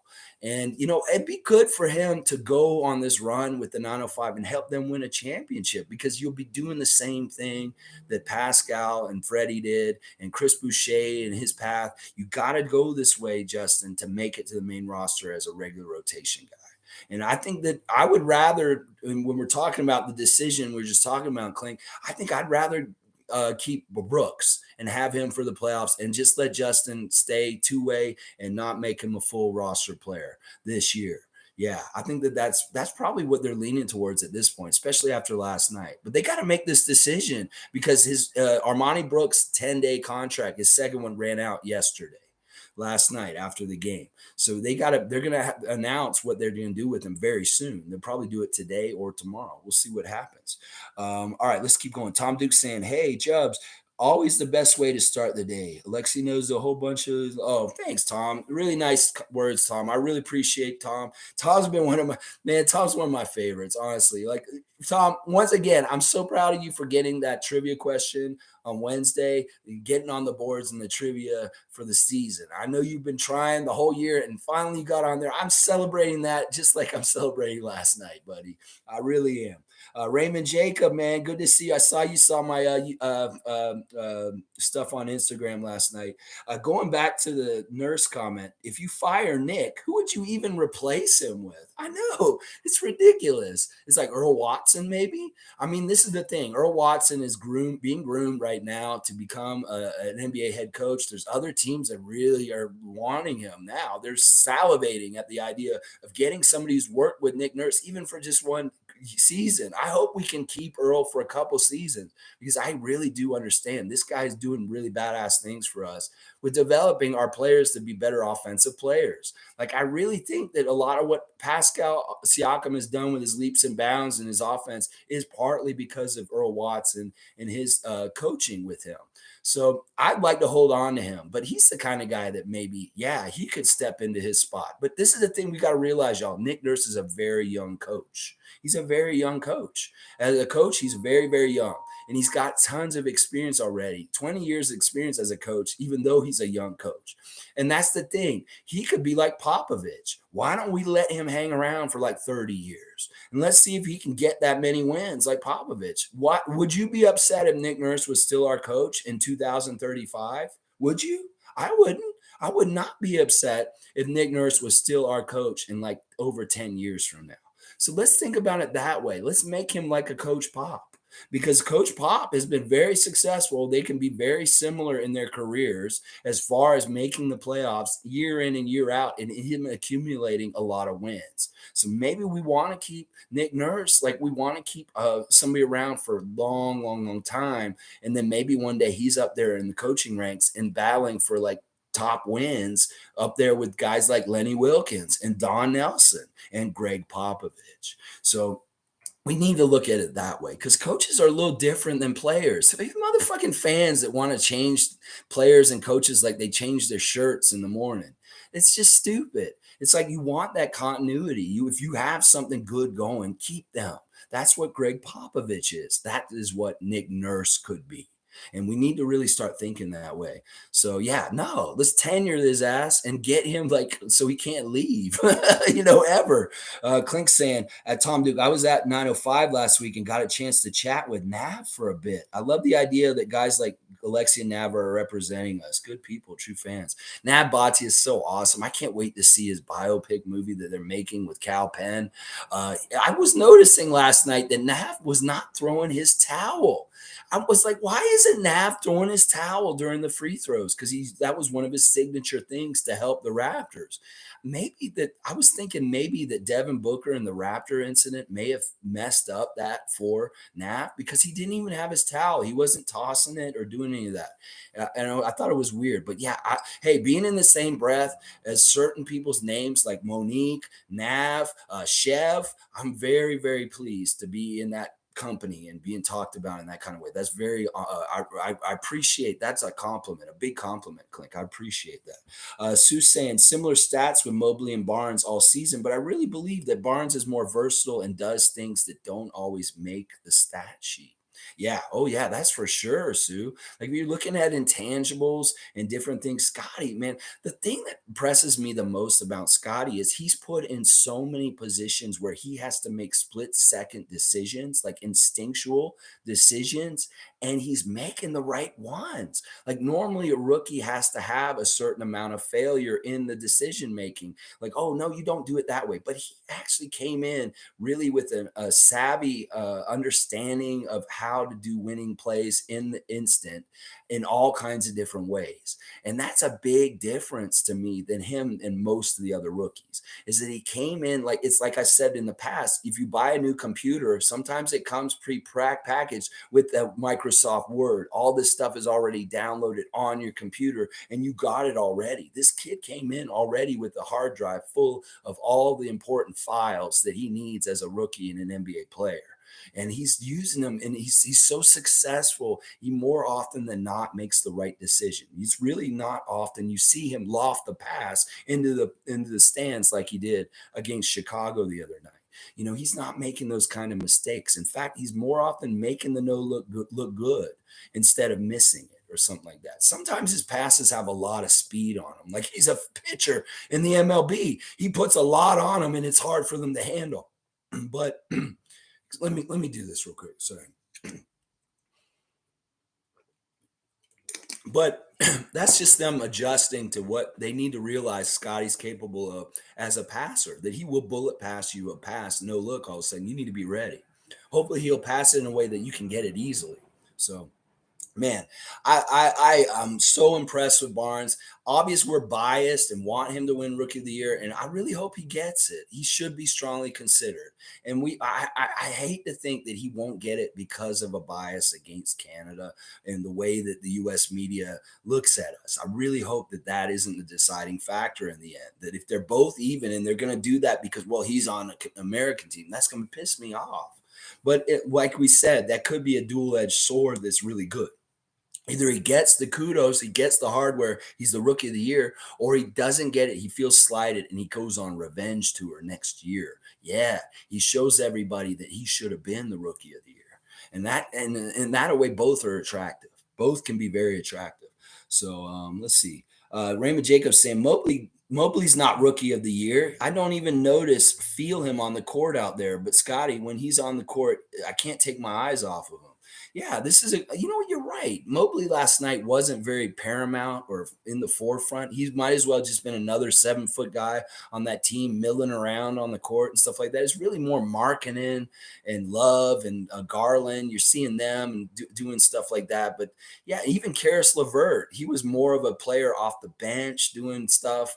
And Mobley's just kind of there and doing easy things around the basket. Like really a lot of what Mobley does. He's so tall and athletic for his height that is his advantage. But he could be doing so much more in some ways, I feel like.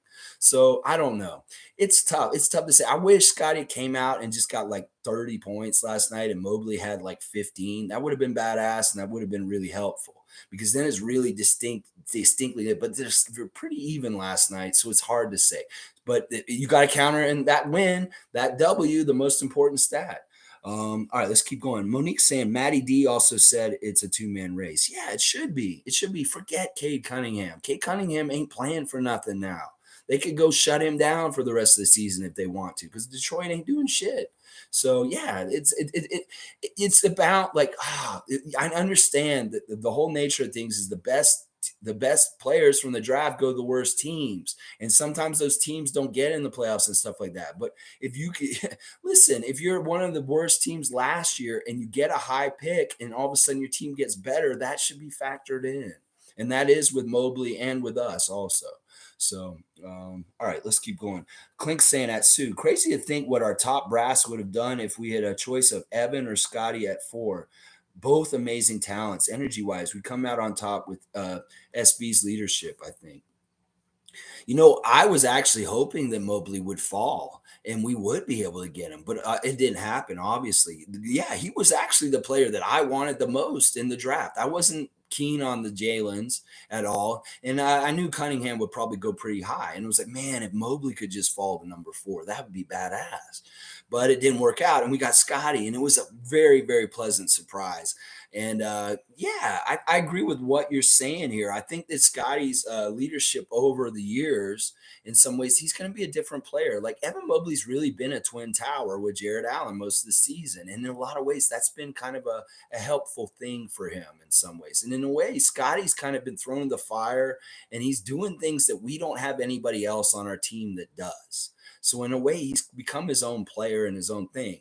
And the stuff in the low post, the Kawhi stuff where he just bullies people and he just uses his huge hands and just throw it in like that stuff is so badass. And in the years to come, this is going to be his bread and butter. He's going to be able to be an unstoppable offensive player where nobody can stop him. And it's really him finding his footing underneath him where, and like his confidence and in transferring and transitioning from being a rookie to a vet, an established guy that really knows what he's doing and knows how to pick people apart. Well, if he's already able to do it, just kind of fucking around, when he really gets purposeful and understanding with his footwork and what points in the game he should do this or do that, and he starts getting aggressive in that way, look out. This dude is going to be a scorer that nobody will be able to stop. And if he's around with guys like Pascal and OG next to him, nobody on the other teams are going to know who to guard because they're going to need to double all of them.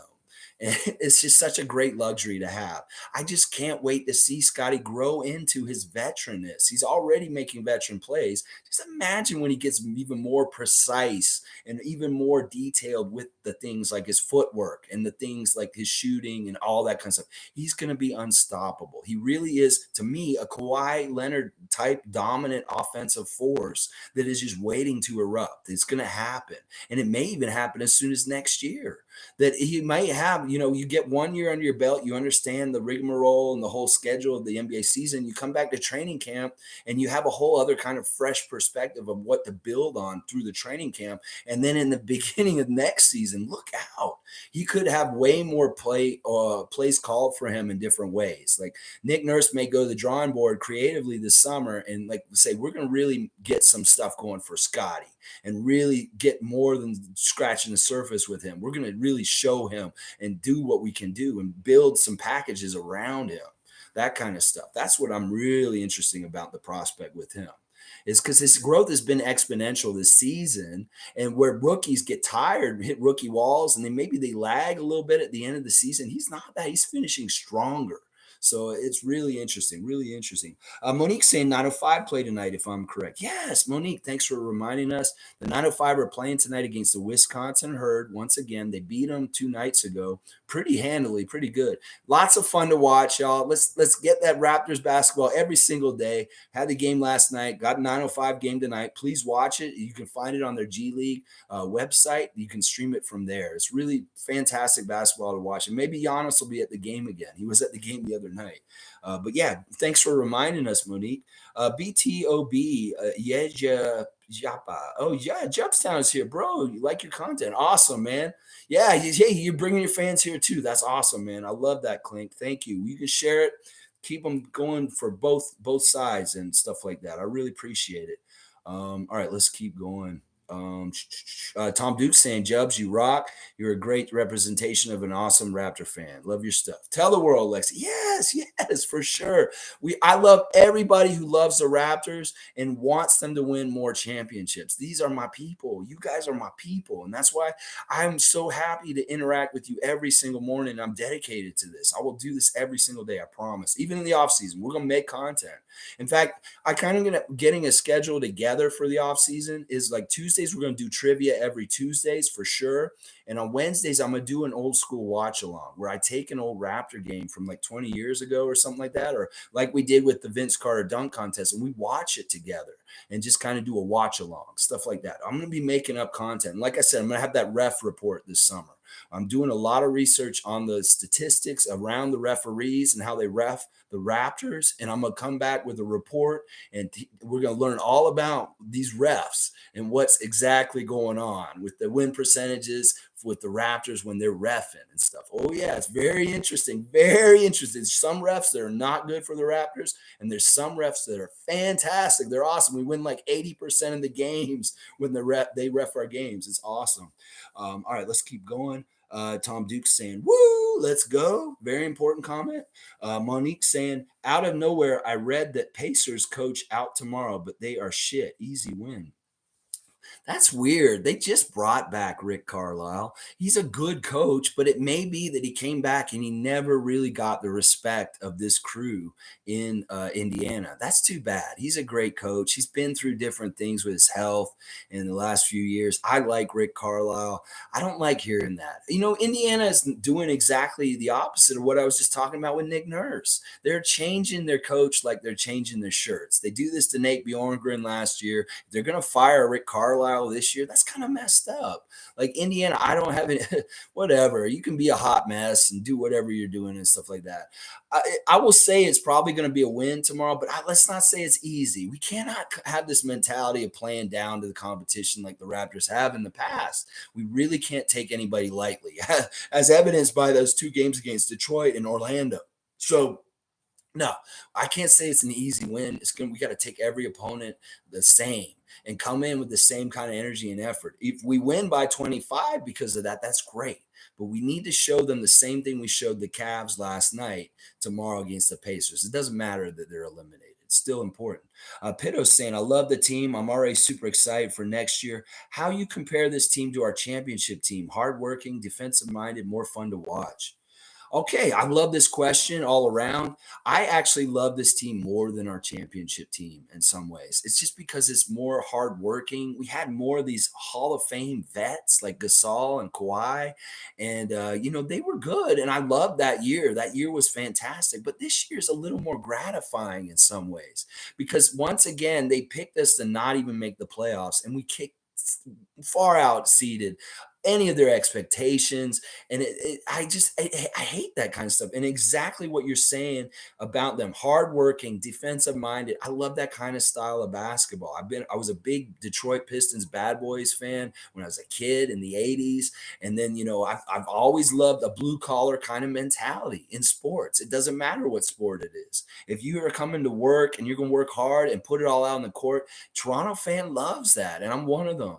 So, yeah, I think that we're kind of fun to watch this year. Yeah, I think we're more fun in some ways. And it may be more because we don't know what to expect game in and game out from the leaps and bounds of development from guys like Precious or from Scottie. And it's kind of like we get revealed really cool, fun plays. All of a sudden, oh my gosh, did you just see Scottie back that guy down and just throw the ball in the hoop right next to the basket? Like when he first started doing that this season, it was like a aha. I'm like, ooh, this is fun. It's like a discovery. And we've had a lot of that kind of discovering of our new players this year and even our old players. Like we're discovering new things about Pascal right now. So I like that. Maybe I'm just like a recency bias. I love this team this year. And maybe it's the makeup, it's the camaraderie, the band of brothers, because even that team, that championship team, Kawhi Leonard stratified himself from the rest of the team. And kind of, there was different things, I love Kyle and I want Kyle. He's the greatest Raptor of all time. But in some ways, I kind of really like the Raptors without Kyle Lowry on the team this year.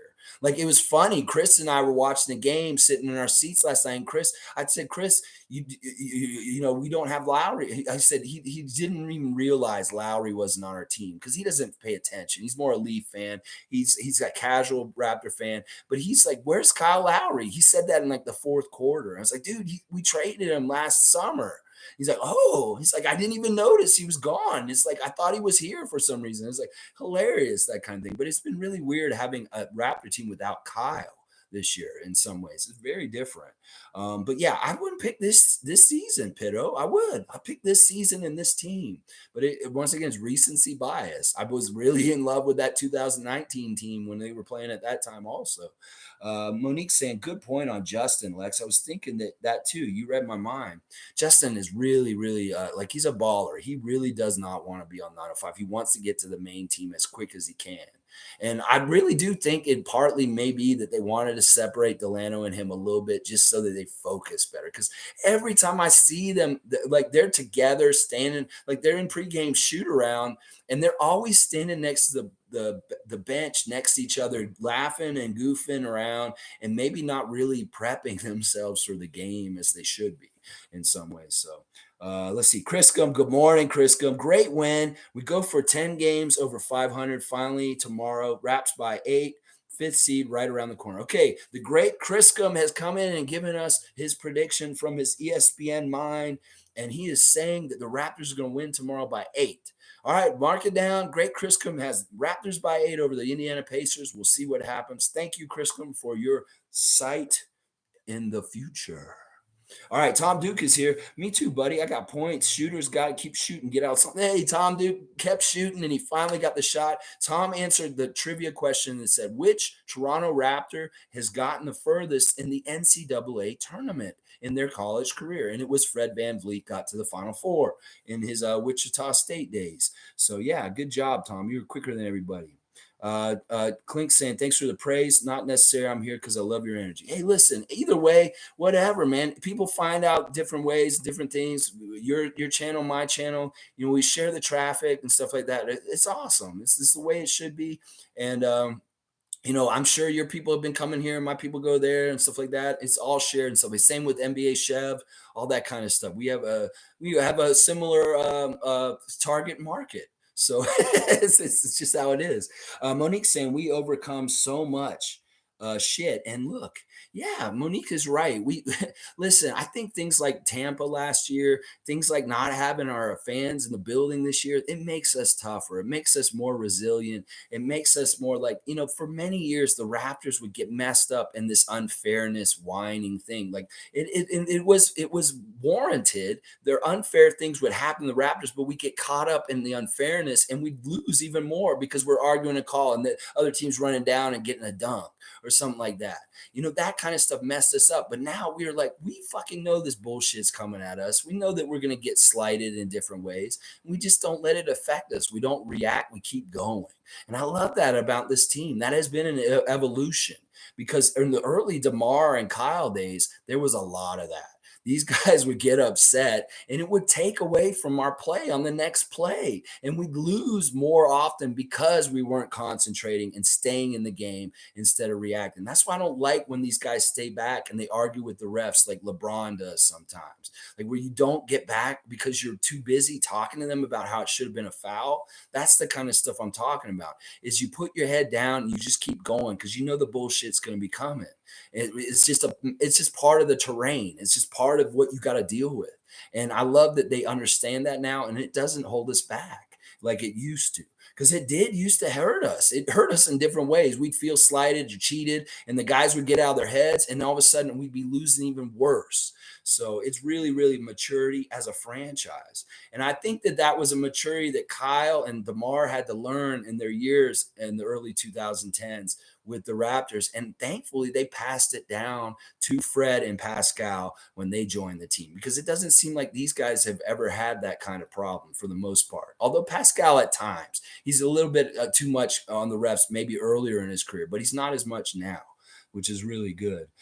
Clink saying at Monique, same. I think he's spot on. Sucks that though Justin would be a great tool in the postseason. His offensive glass 3-point just deflates the other team and shifts momentum.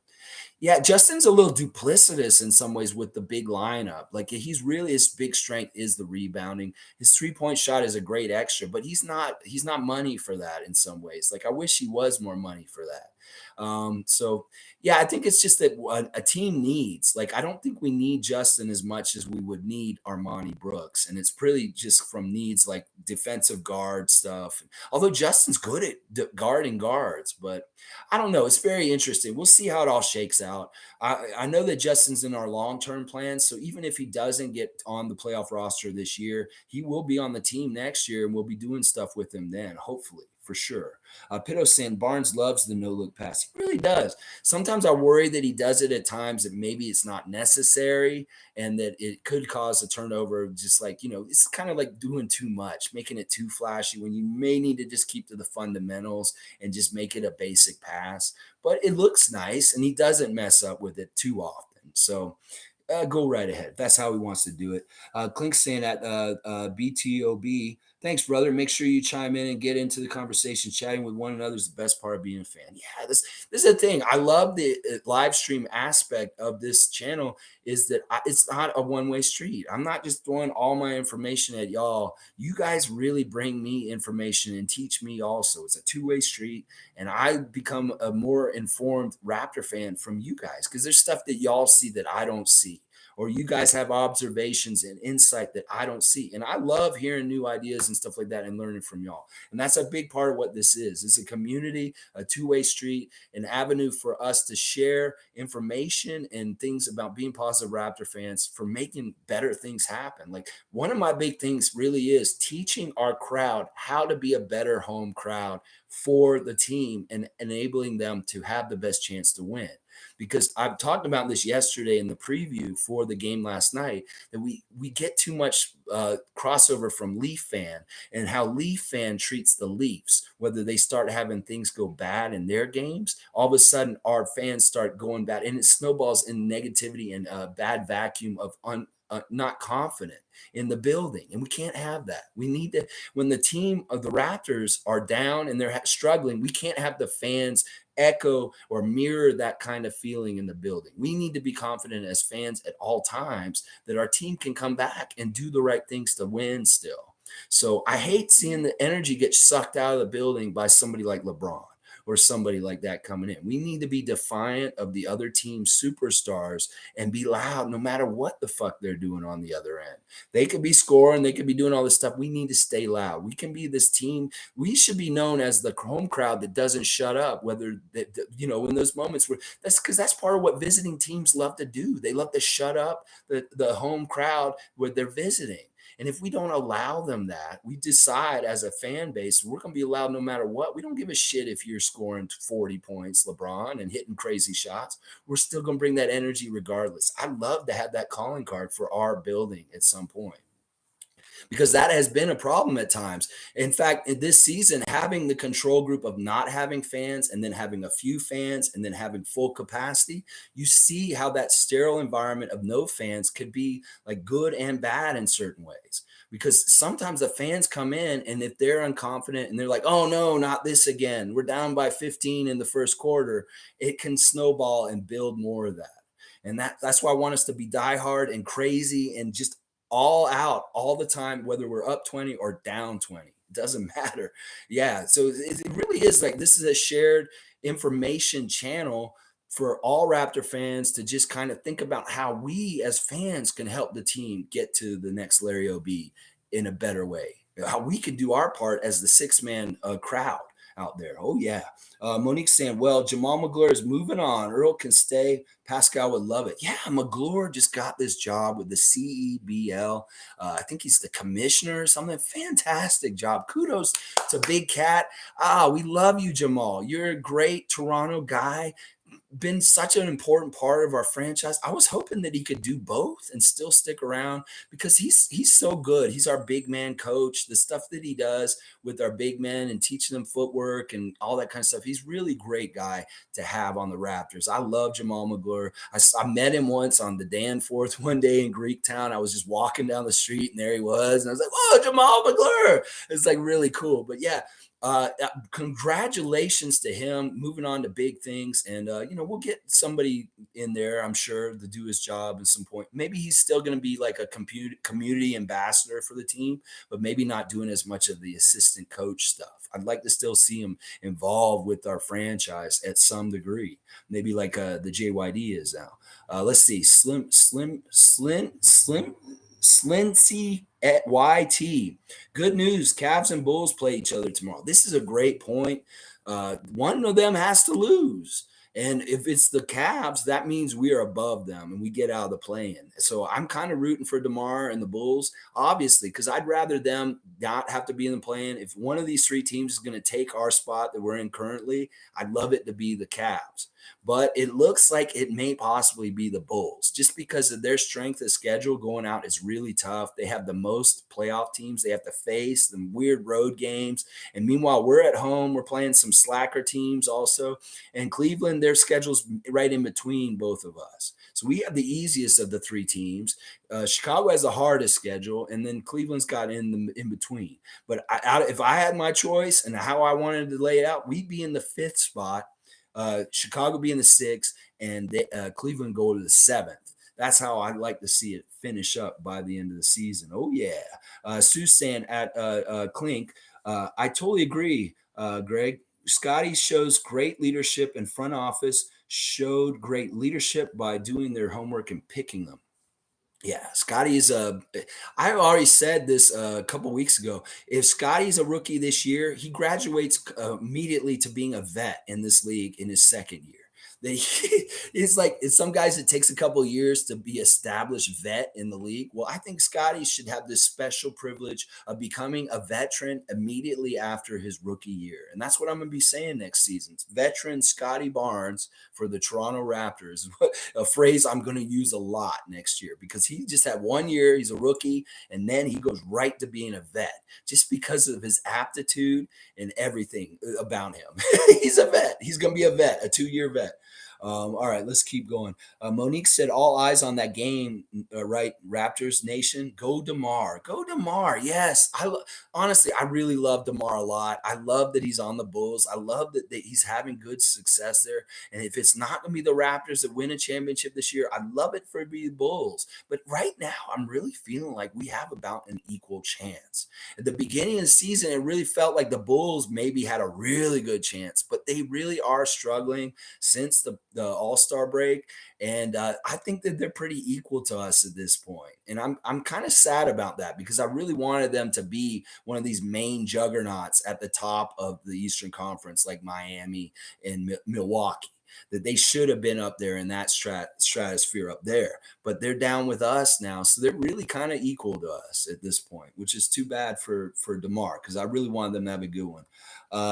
Clink saying, love the watch along idea. My girlfriend is a new fan this past year, and I want her to watch the entire 2019 playoffs, starting with that loss in Orlando. Let's go. Yeah, I found this channel on YouTube called The Upside, and they have all these old NBA games, and they have a lot of old Raptor games. And I'm gonna just each Wednesday, I'm gonna pick a fun game from the past, like right from the beginning. I know that one of the games is the classic battle of Jordan versus the Raptors in the first season of the Raptors. So we're gonna start from the beginning. We're gonna watch old Raptor games with Damon Stoudemire and Vince Carter and Chris Bosh and stuff like that from every era of the Raptors. Each week we'll have a different game, and it'll basically be I'm going to figure out my situation with like how to set up the channel with like a little picture window and me and like the screen and all that kind of stuff to be able to do it correctly so we can really watch it together in the right way. But yeah, we did one of these around the All-Star break with the Vince Carter dunk contest, and it was fun. It was there were a couple of trial and error, but for the most part, the concept kind of worked, and it was pretty fun. It was just fun to relive that dunk contest after such a shitty dunk contest this year. I was like, this is what a real dunk contest looks like, and we had to go watch that one in Oakland with Tracy McGrady and Vince Carter. It was fun. It was pretty fun. JT 416, good to see you, JT, as usual.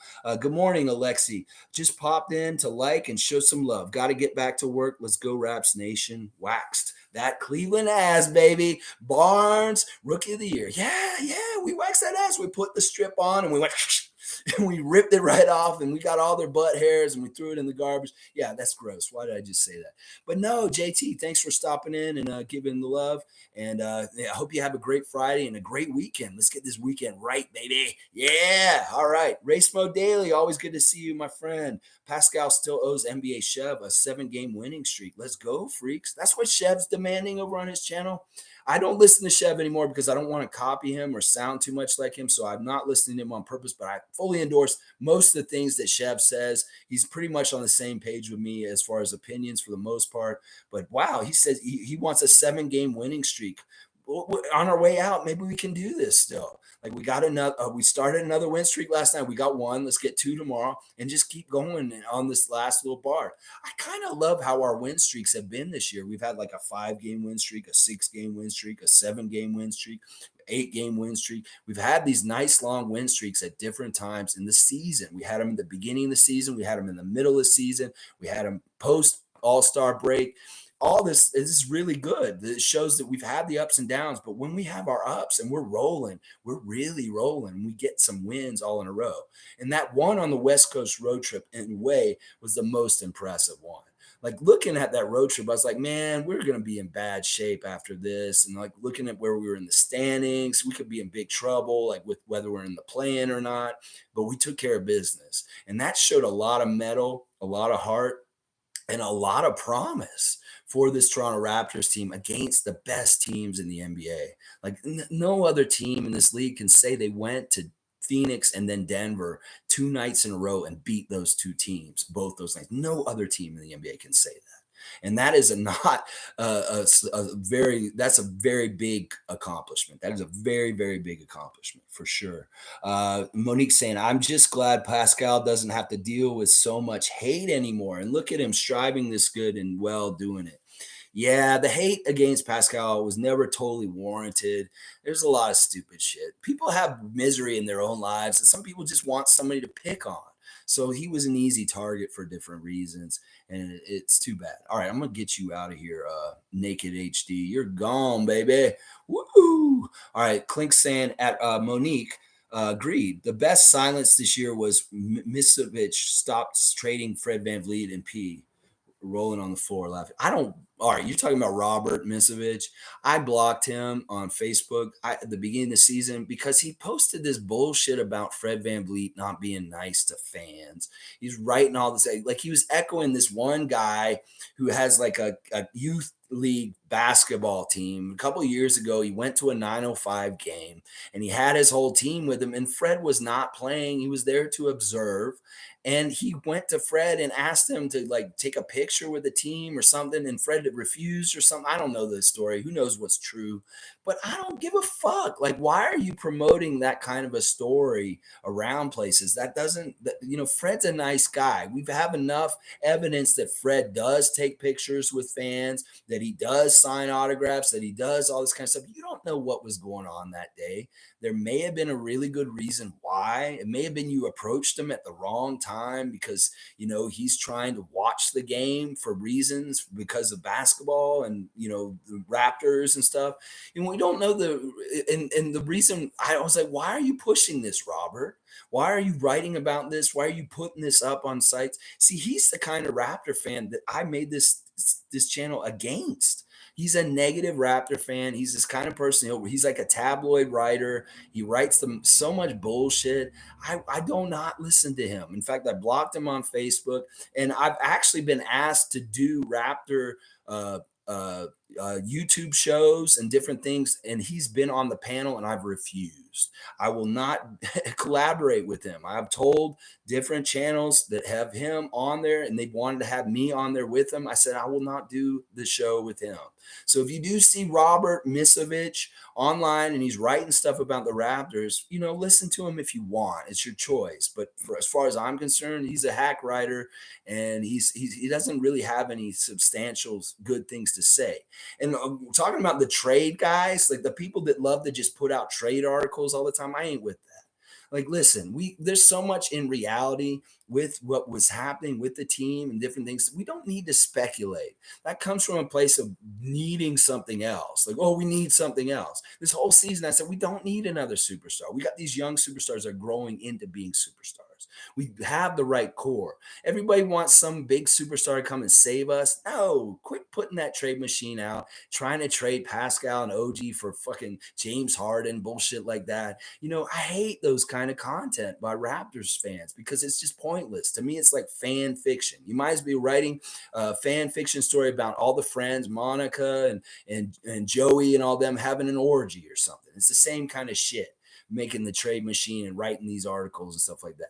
Woulda, coulda, shoulda. It's not reality. It's just what you think could happen. And in fact, you were usually wrong because the reality of the NBA with salary caps and the way you can move players and stuff like that usually is not conducive to your crazy ass ideas. So I don't even give any time for that. You won't find this channel in the summer is not going to be a place for trade speculation and stuff. I really like looking at what we got on the ground already and just talking about that because there's a way enough content to make out of that. And I feel like the people that make content that's so trade oriented in some ways is that they just have to make shit up to be able to have stuff to talk about. So that's the way I look at it in general about that. Clink. And it's interesting you brought his name up. That's the first time I've seen his name in our live stream this year, and that's good. Monique saying, let's stay focused and locked in at home. Last night's win can really change everything. I hope that we've been setting a standard. Like, seriously, the last two games I went to with a real purpose. It was the game last night and the Brooklyn game when Goran came back. Yeah, because I didn't want to see us lose to the Nets with Goran Dragic playing for them. And I made sure I came down there and we booed the hell out of him. Oh, yeah, we booed the hell out of him. And it worked because he missed a bunch of free throws. As a vet, he doesn't normally do that. So it did really help. So, yeah, hopefully we have a new standard with the building from last night that hopefully it can carry over. I don't know this Saturday night crowd with Indiana, a lesser opponent. Hopefully they come and bring it still, but maybe they won't. But I hope that they do. We'll see.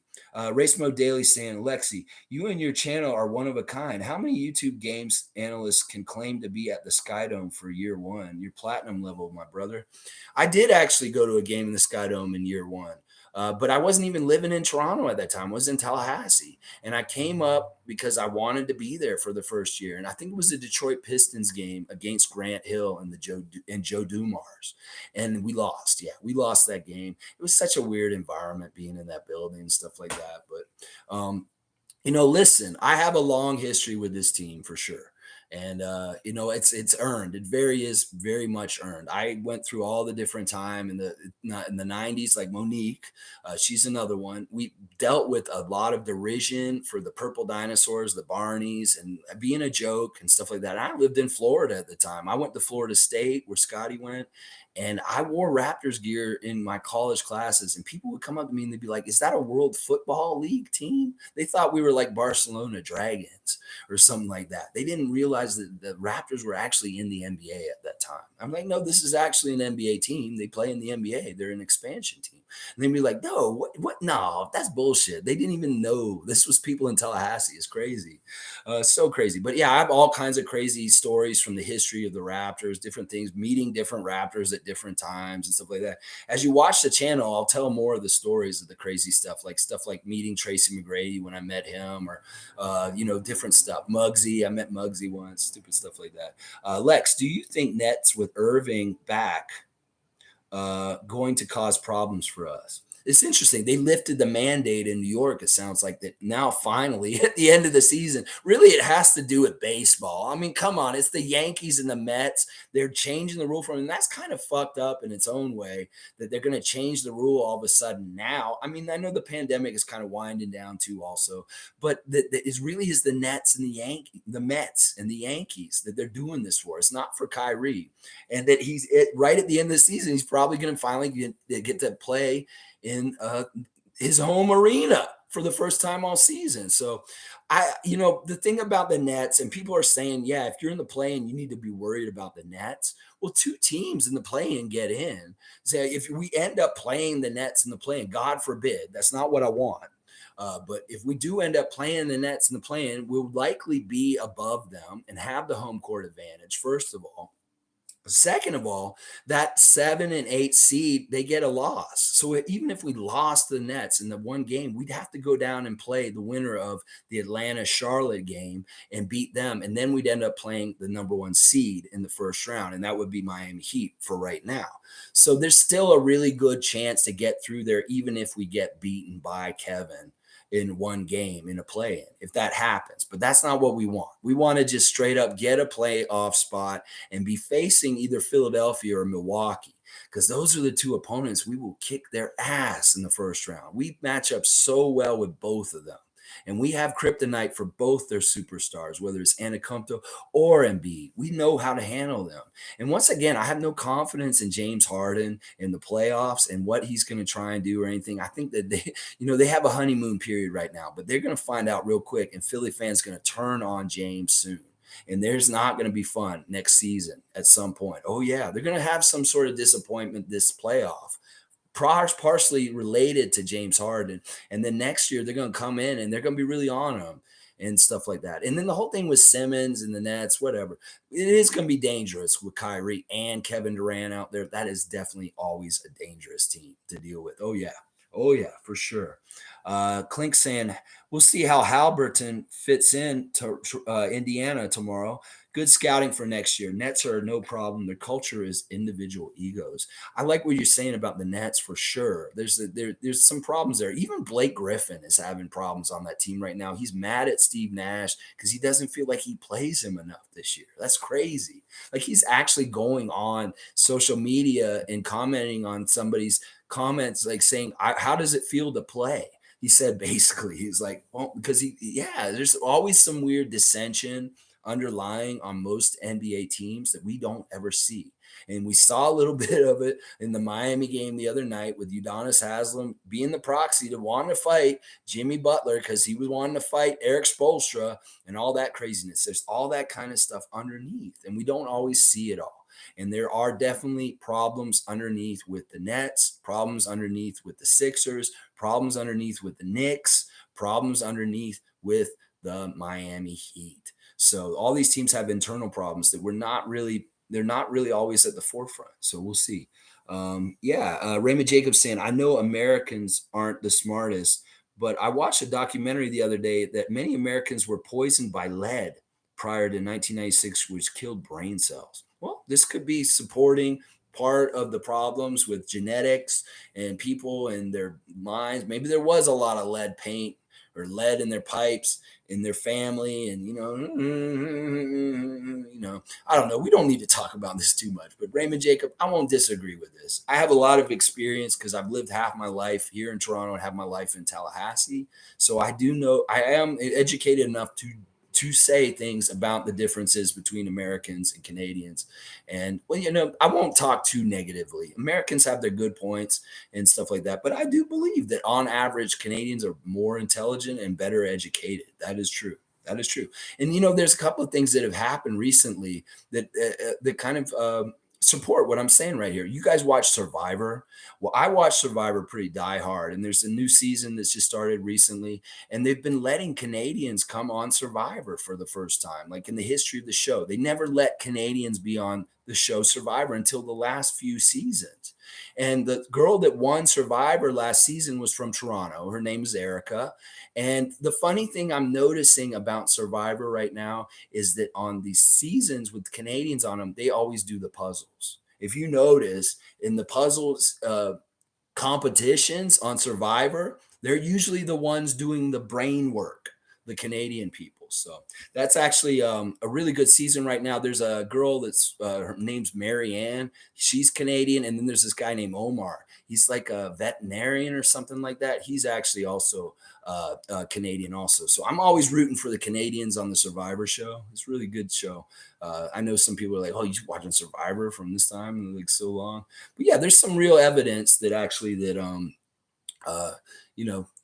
part of it's the public school system too. The education here in Toronto, like I feel kind of robbed because I did get educated in Tallahassee in public school, and I seen kids my age, friends of mine up here, and the stuff they were learning in school here is very different. It's like, yeah, in some ways the education system down there is to teach you to obey and to be like compliant with structure, and like up here they were teaching open-mindedness and love and people being together and stuff. Meanwhile, down there, it's a little different. It really is. There's an indoctrination to American ideals by doing the pledge every morning and all this kind. You have to be anyway. I don't want to get too much into this, but yeah, good, interesting points, Raymond Jacob. The lead could actually cause this. Yeah, Monique saying Kyrie still can't come to Toronto.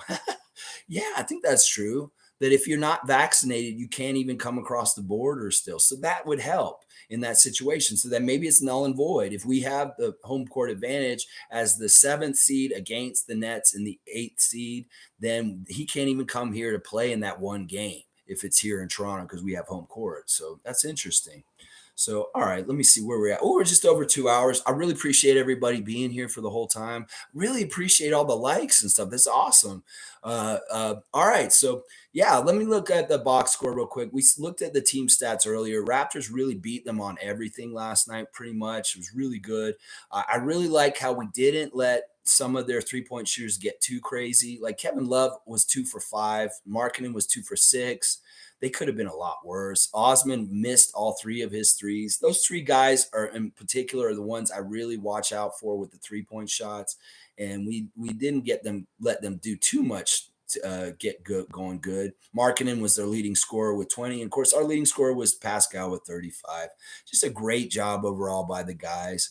I love that we outshot them from 3. I love that we outshot them with field goal percentage and field goal attempts. And just an all-around great performance by the Raptors. Very balanced. We had 6 guys in double digits, and they had 6 guys in double digits. Just balanced scoring on both sides, other than Pascal, dominating in different ways too. All right, y'all. Tomorrow, preview for the Indiana game here in Toronto. Hope everybody has a great Friday afternoon. Start this weekend off right. Things are starting to open up. People can start to go out and reclaim their lives and doing fun things and stuff. That's fantastic. Embrace it, enjoy it, but still, be temperate also with some safety in some ways to keep things safe and stuff. Because we aren't totally out of the woods at this point. Raymond Jacobs saying, Mo, do you think the Nets are going to climb up the standings though? Well, there's a pretty good like section of games between them and us. Like how many they're behind us 3 games, guys. 3 games is a lot because that's actually kind of 6 games in some ways. It's like half game is a game. So yeah, I don't think they're within reasonable striking distance of us in some ways. Like I don't think they'll overtake us. No, they'd have to pretty much win like all their games, and we'd have to lose most of our games for that to happen, I would think.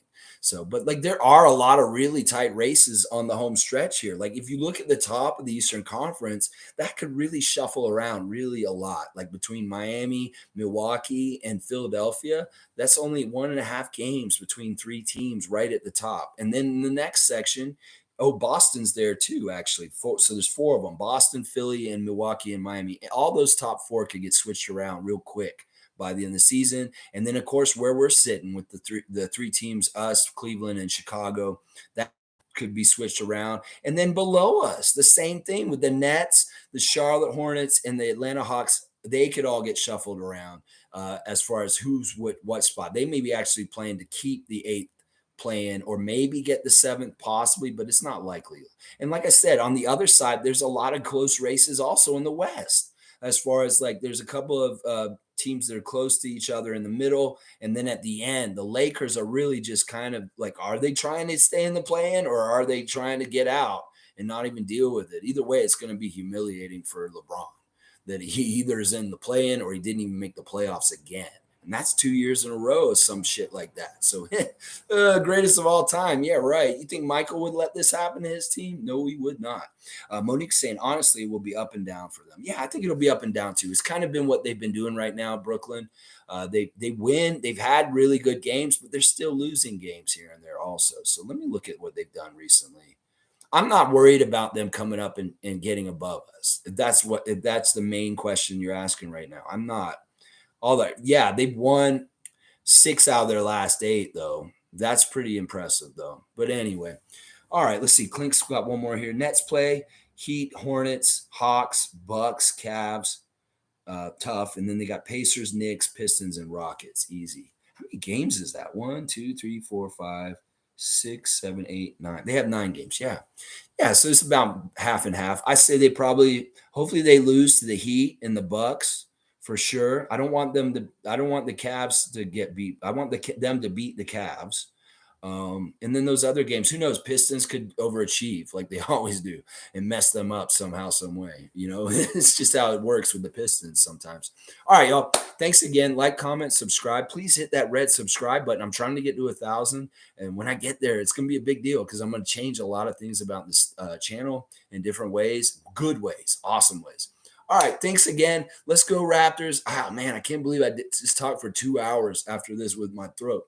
Ugh, my gosh. All right, thanks again. Let's go Raptors. Be proud, Raptor fans. We're on the right direction. We're going to keep going. We're going to have a great postseason. I have a really good feeling. Like, wouldn't it be amazing if, like Nick Nurse, winning a coach winning a NBA championship his rookie coaching year? What if Scottie wins the championship in his rookie year, guys? We can believe in this because we play the style of play that can beat anybody on any given night with the right amount of energy and perfection.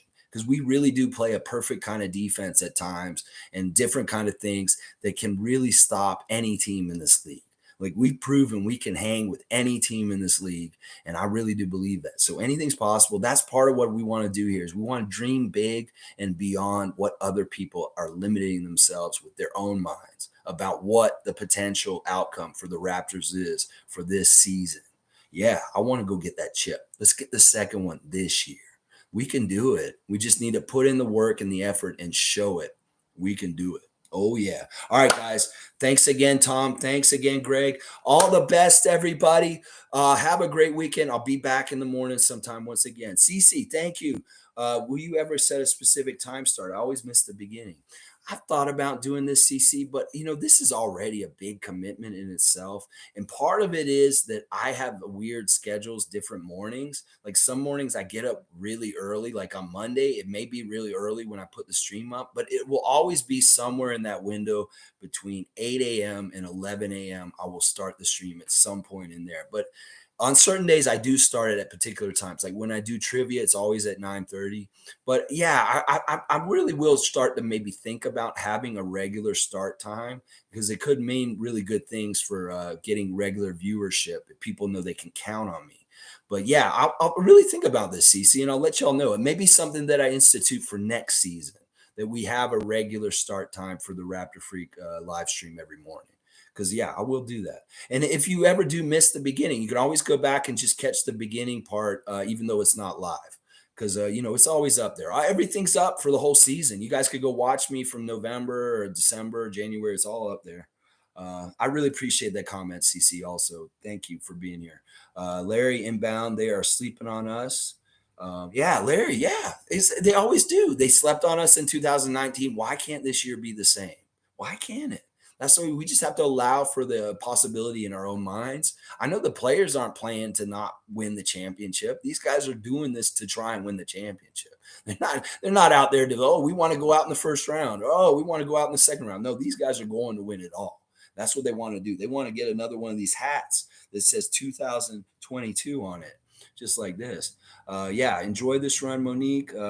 Tom Duke wants to find out what happened to the cliffhanger and the matchup tomorrow. Yeah, we'll have the real mascot matchup tomorrow. We'll find out what. Yeah, we know. I think you know what happened, Tom. When that guy started going through the Raptors pockets, we know what happened. Oh, yeah, we know what happened. He woke up. We know. Raymond Jacobs saying, hi. If you set a notification, you get the notifications at nighttime. Show is over. Laugh out loud. YouTube. Yeah, if you put in, like, you can hit that bell, it'll hit ding, ding, ding. Whenever I come on live, it'll tell you, like, I'm on live at this point, and you can hit that notification bell or something. I don't use it myself on my YouTube, so I don't understand how it works. But apparently, there is a notification bell. If you hit it, it'll tell you when I'm going live, and then you can come find me. But it is really generally really right around 9 a.m. and 10 a.m. is really the sweet spot that I'm definitely going to be here. If I'm not here by those times, you can definitely see me before 11 in that 10 o'clock hour. I will show up no matter. Oh, it doesn't work. Oh, okay. All right. Well, I don't know how that notification stuff. We'll figure it out as we go. It's a work in progress. I'm trying to improve this channel each and every year, like what I did with getting rid of the lag at the beginning of the season and the much clear image, better sharpness, better my microphone's better. You can probably hear me better, all that kind of stuff. Oh, it tells you 24 hours later. What the fuck is this, YouTube? Oh my gosh. Oh, all right. Thanks, Monique. You know what? I really appreciate your extra mentions after the game. Also, Monique, I read those after every night, and I always, like I said, I read a factoid or something that you saw in the game that is just really something I didn't see. And I'm like, wow, Monique is right. Like that thing you said about Gary Trent being on every other game the other night. Fantastic observations by Monique. And go follow her. Go follow Clank. These are great YouTube people and Raptors people that you guys should be following. Go check out their channels also. They really good stuff. Good Raptors content. All right, y'all. Let's go Raptors! Yeah!